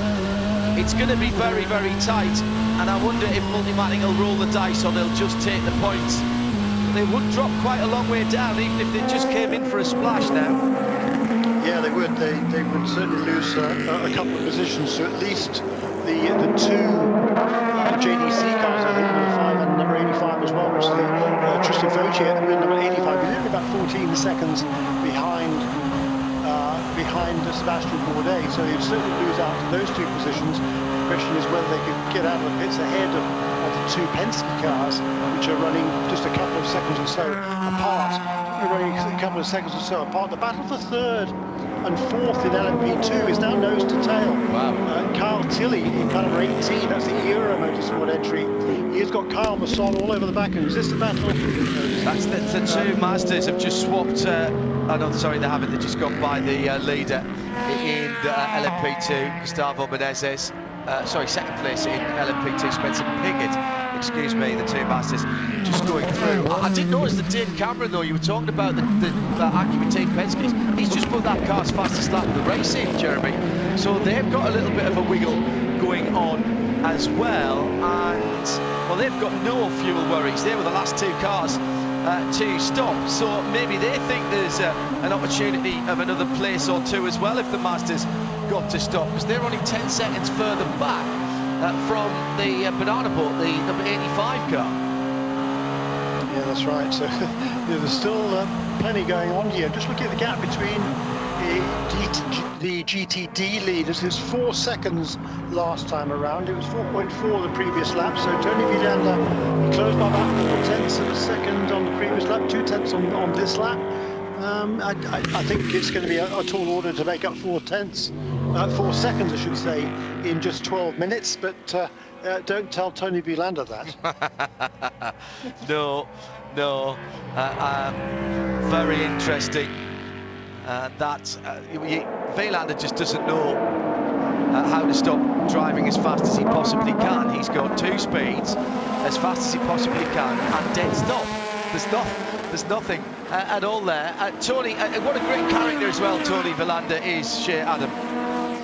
Yeah, he really is. He and Jesse Krohn, both from Finland, have been staying together in Tony's house in Lantana, Florida, so just north of Palm Beach area. When they finished the Daytona race, they've both been riding these street bikes, and they thought, you know what, we should just ride home. So they did. No. It was more than 300K. They started at about 3 o'clock in the morning, and then decided to just keep going. It took them about 15 hours, but they didn't. So you want to talk about someone who doesn't take no for an answer. Tony Vilander is one of those. Oh my goodness me. That is just absolutely phenomenal. And anybody who says that racing car drivers are not athletes, just listen to that. So many of them are endurance athletes in their own right. Ollie Gavin is a very good marathon runner, also rides pedal bike, and most of the guys are out on the bikes as well, doing huge mileages per week.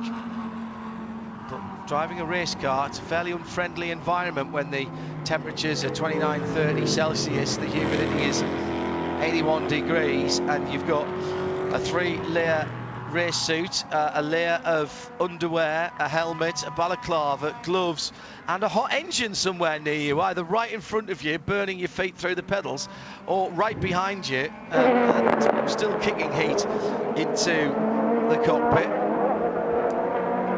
And we're down in we've had 2 hours and 30 minutes, or 10 minutes to go now, here at the Cadillac Grand Prix of Sebring. I'm just checking those gaps. Vilander just over 4 seconds away from Hawksworth, who's responded just a little bit in his lap times, which were out to 2:04s and 2:05s, now down to 2:03 and a half. In fact, he took a wee bit of time back from Vilander. Very good. Very good battle, that.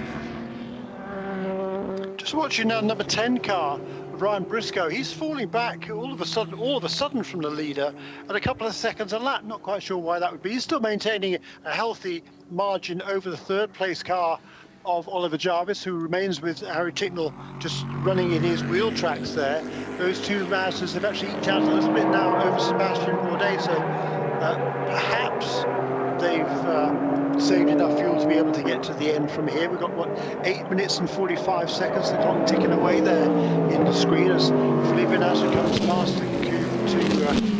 to complete another lap. It was a 148.5 last time around for Felipe Nasser, and he's romping away in the lead of this race. This time was a 1 minute 50. That's Jeremy Shaw, and I'm John Hindhaugh. We're bringing you the live action from Sebring International Raceway in the Haggerty Global Broadcast Centre, heading towards the closing stages. Shea Adam, our VP Racing Fuel pit and paddock reporter, keeping an eye and an ear on what's going on, just in case anybody starts getting twitchy. The 2 Masters are getting racy again, and Harry Tinknell wants to be through here. Coming out of the final corner onto the front stretch, he's quite dark now. Darker than I expected, if I'm honest. And it looks like Ollie Jarvis stays to the inside. He's defending against his teammates. The gloves have come off here. And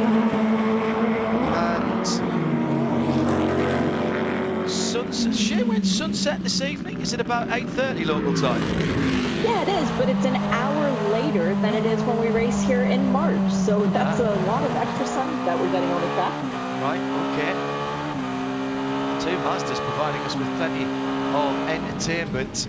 150.4 last time around for Ryan Briscoe, so maybe that little stutter was just traffic. 150 flat for Felipe Nasser leading. Tony Vilander's got the gap between himself and Hawksworth down to 3.5 seconds, make that 3.2 seconds, as he's got a little bit of a wiggle going on at the moment and is trying to put some kind of pressure on Ian Vassar-Sullivan's Lexus. Let's Also keep an eye on Antonio Garcia, who is closing in on his Corvette teammate Tom Milner. So that one is closing up as well for another internecine battle. And we've had the pass from Earl Bamber. We noticed that one a little while ago. So that Porsche back up into third has now pulled out 5.5 seconds ahead of the two BMWs. And then Nick Tandy still in 6th position. But we think, do we not, John, that number 912 most likely has to make another pit stop before the end of this race. We're only down to 6 minutes remaining now. It's going to be close. He's on lap 25. They did a 30-lap run earlier with no yellows. So no, I think they can do it. So yeah, I think they can do it. It's Tandy's going to be closer, but he's not really in contention there. Vilander down to 3.1 seconds on Hawksworth. That's not over. At IMSA Radio, use the hashtag Michelin PRT for your questions, points arising, or any observations in Michelin post-race tech, which will follow our race show fairly quickly on RS2 only. So if you're in sound and vision, go to radio-show.co.uk as soon as we sign off from the sound and vision coverage, and we'll carry on for post-race tech, Michelin post-race tech. Well, I've been enthralled by this, Jeremy. I love this. Yeah. This is proper endurance racing. Still, for me, a question mark over the Mazdas. They're doing a grand job. You can't just, the thing is, Jeremy, you can't just start fuel saving, you know, 3/4 of the way through your stint. So if Harry Tinknell and Ollie Jarvis are going to get to the end, they are now on their 21st lap. The longest stint they have done is a 23-lap stint, and that has yellow in it. So they must have been saving all the way from the start. Their averages are right on what their previous stint was, 149.7, 149.7 for both of them. Yeah, and amongst the DPI cars, did you see the pit stop from number 85? We haven't seen it, but the 85 car just came in to the pits, and he's come out right behind the race leader, Felipe Nasser.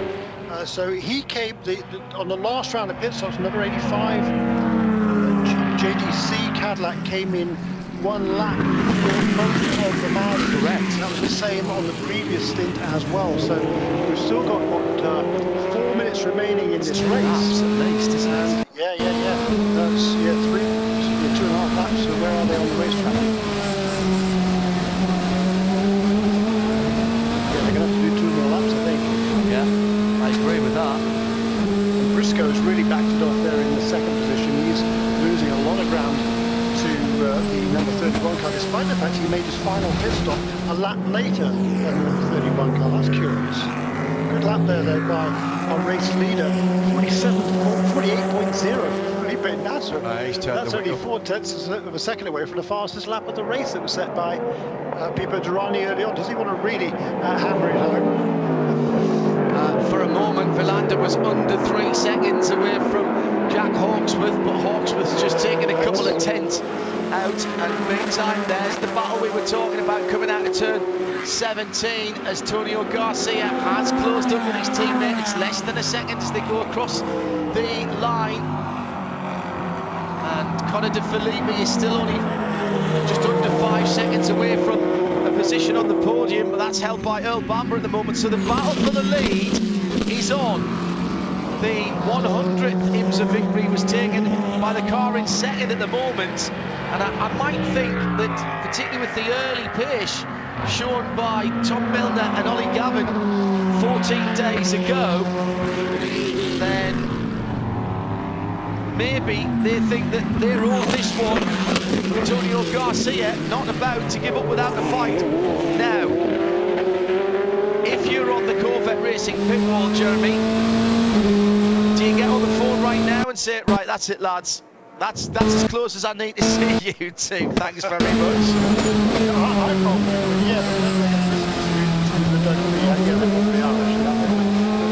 Your point is a good one, and just wondering what's happening now with number 10 car. The gap from second and third is down under 12 seconds. 7 or 8 laps to go. But here is Felipe Nasser coming past the secondary pit lane.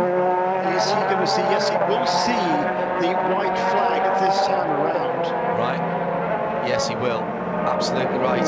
Shea reminds me, we've seen Ollie Gavin versus Antonio Garcia. Think back a couple of 3 years, 4 years actually, to Daytona 2016. Team orders, the only team orders for Corvette is don't run into each other. And my goodness, what a finish that was back in 2016. Final lap then has been started by Felipe Nasser. And it's 35 seconds the gap. Here's the 2 Corvettes going through now. They start their final lap as well. And there's about 2 Corvettes lengths, well, I call it 3 Corvettes lengths between them as they go through turn 1. Headlights are actually illuminating the track now, Jeremy, much darker than I thought it would be. Indeed, John, and in GTD, the gap all of a sudden for Hawksworth to Vilander is down to less than 2 seconds. Once a full second, Tony Vilander closed in last time around on Hawksworth. And Lawson Aschenbach's right up the tailpipes of Oberlin for the last step on the podium. So we've got the Riley Mercedes, brilliantly driven earlier on by Gar Robinson, with Aschenbach now looking for a podium spot. So 2 GTD battles on this final lap as well. It's going to be a win for Pipo Derani and Felipe Nasser for the Whelen Engineering 31 Cadillac, and it's been a win that really has not been in dispute since certainly since Felipe got in the car, but since Pipo Derani put the car on pole position with the lap that looked pretty ominous, even when we saw that earlier on today. Down the Ulman back straight for the final time. Whelen Engineering Racing and Felipe Nasser could literally kick it out of gear now and let it coast home, but he won't do that. The big V8 rumbles one more time as he clicks through the gears, and the Cadillac Prix of Sebring is won by the Cadillac of Whelen Engineering. Through goes Fortier, a lap off the lead, so he'll be 8th. So where is the Corvette battle answer in the final corner? And Corvette, after going a huge amount of time, 812 days between win 99 and win 100, have gone 14 days and only one more race between win 100 and 121. And Tommy Milner and Ollie Gavin win for the first time since Long Beach 2018, 826 days ago. Corvette Racing back on song with the new C8R. Briscoe goes through, Bourdais goes through, Ollie Jarvis goes through in 4th position. So that was Gustavo Menezes taking the LMP2 victory as well. John, he's held off Spencer Pickett. He's going to win by about 12 seconds only between those two. The super battle for 3rd and 4th is continuing in the LMP2 category. Hawksworth by a second and a half in GTD. So Bourdais got by Ollie Jarvis on the last lap, and it's a Cadillac sweep of the podium on the very last lap by half a second, literally virtually on the run to the line, and a huge donut of celebration down in front of the hotel by the winner, Felipe Nasser. Let's confirm the other positions. Oberlin holds on to 3rd, but by half a second from Aschenbach and Riley Motorsports in GTD. Vilander is only a second and a half away from Hawksworth, who makes it 2 in a row for Lexus. The number 14 car prevailing. It's the 2 Corvettes in 1st and 2nd, with a great comeback drive from Lawrence Vanseur and Earl Bamber to take 3rd position. And the 55 Mazda has run out of fuel coming to the line, and the 77 car is coughing and spluttering. Let me do LMP2. Kyle Masson for Performance Tech finishes off that race. PR1 Motorsports. Wait, John.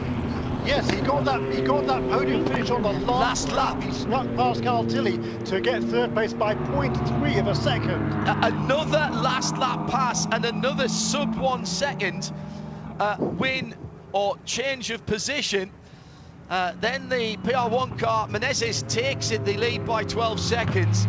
But at the very end, the two Mazdas, we said they were tight on fuel.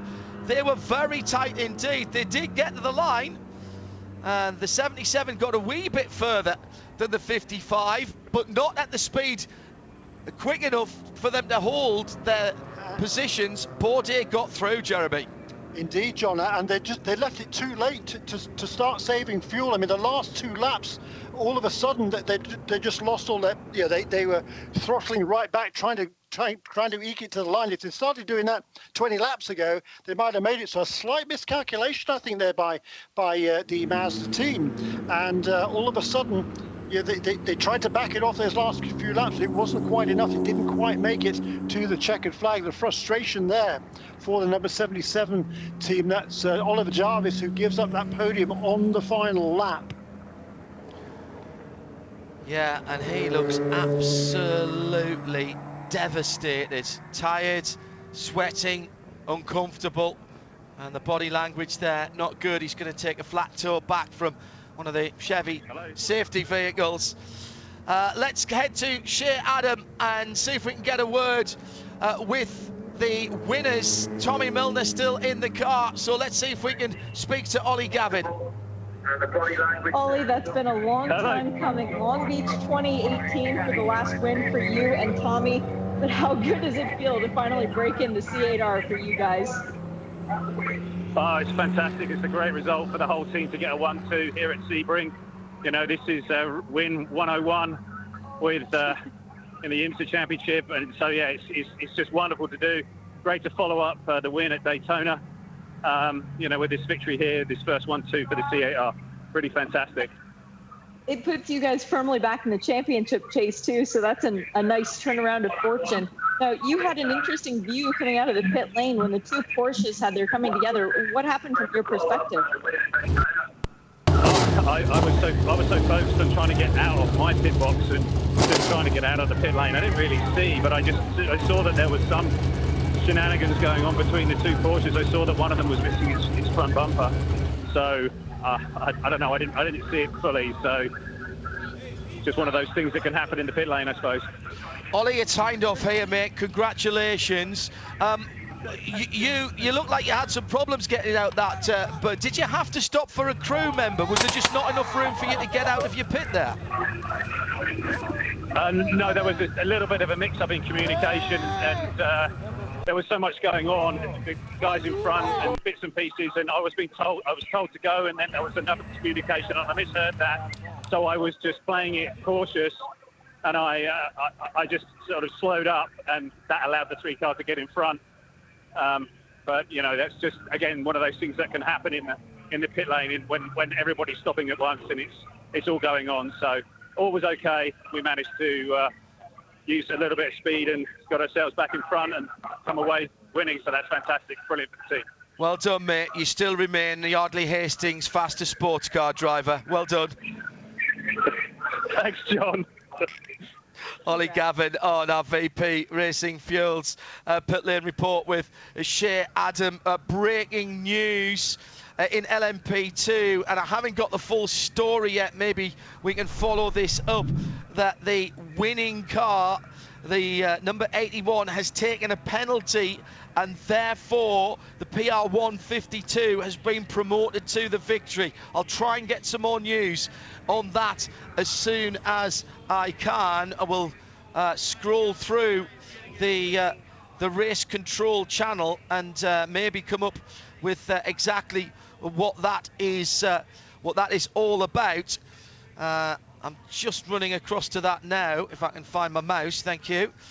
Jeremy, unbelievable stuff right at the end of that race. So many positions that changed right at the end.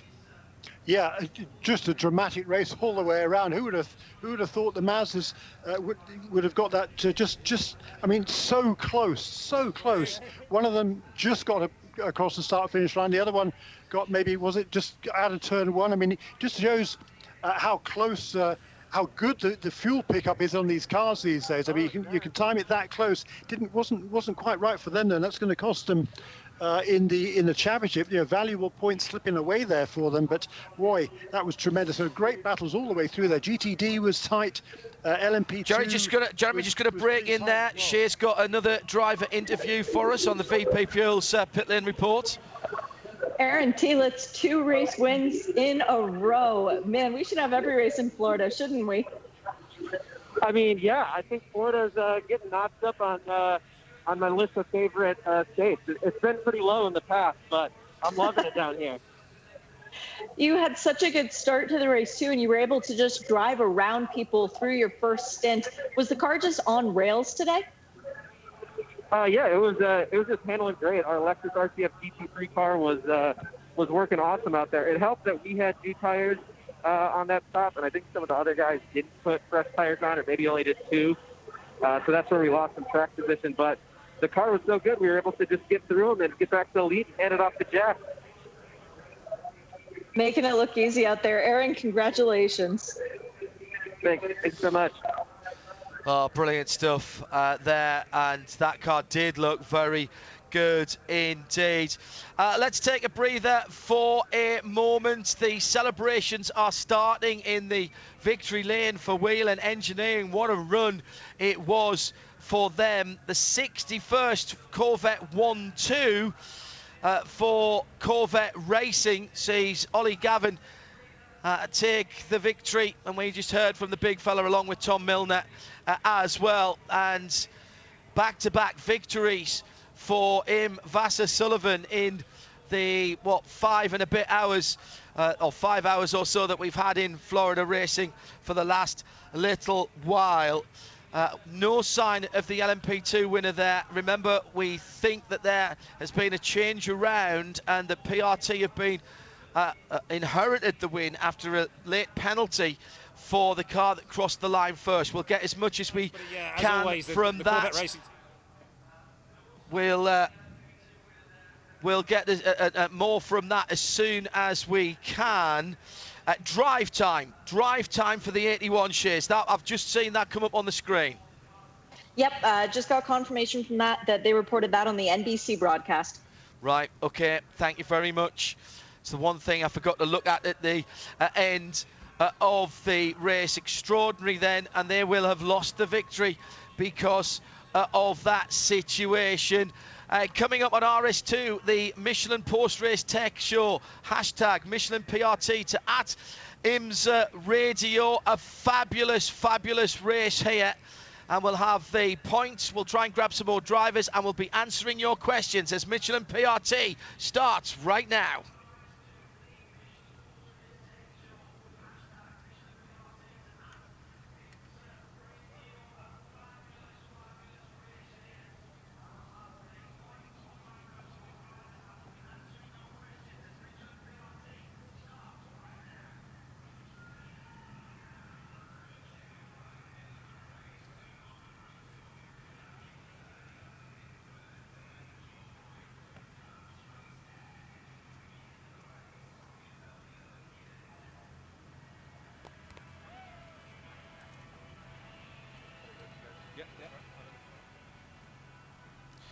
Oh, another absolutely brilliant race.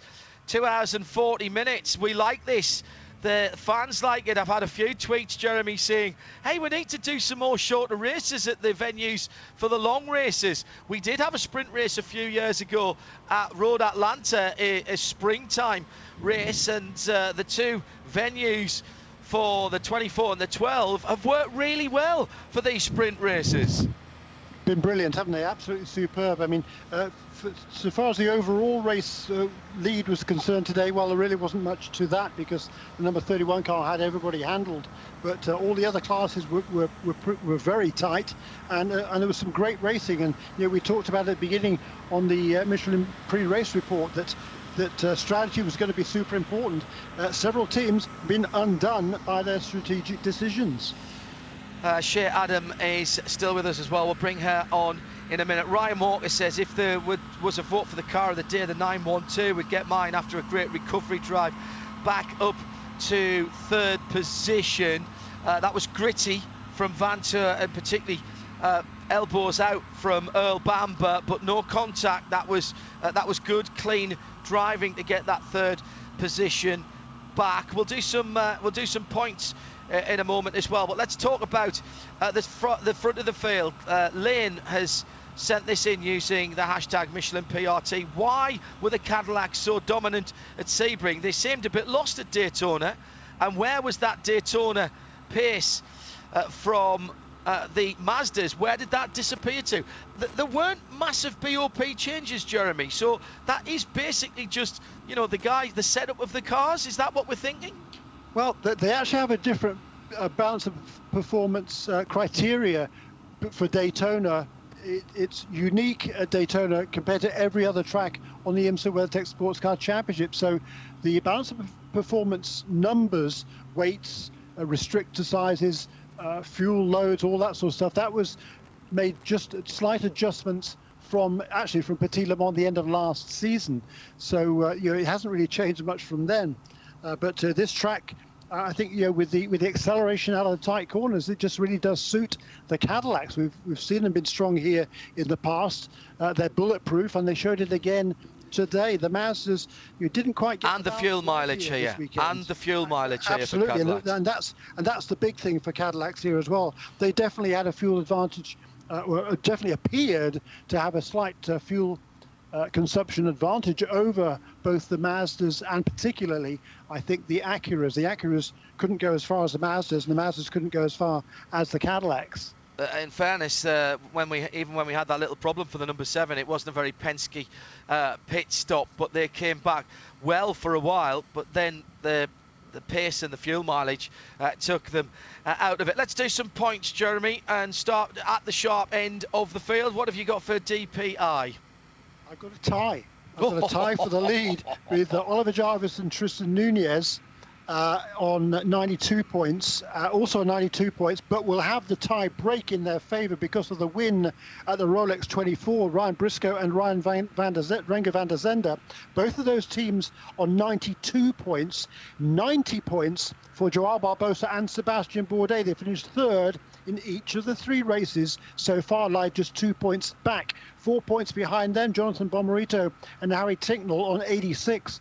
So that last-minute miscue for Mazda, very, very costly. They would have left here with the championship lead. In the manufacturers division, Cadillac, they were in control today. They came in tied on points with Mazda and will leave 3 points ahead, John. And in LMP2, that's effectively their first regular season run, isn't it? So as it finished in that GT Le Mans, that's been an interesting one as well. Another good result for Corvette. Porsche salvaging a third place there. Yeah, it's super tight in GTLM also. Antonio Garcia and Jordan Taylor came in here 1 point behind Laurens Vanthoor and Earl Bamber, but with them finishing second and the Porsche third, that will be switched. So the Corvette team now has a 1 point advantage over Vanthoor and Bamber.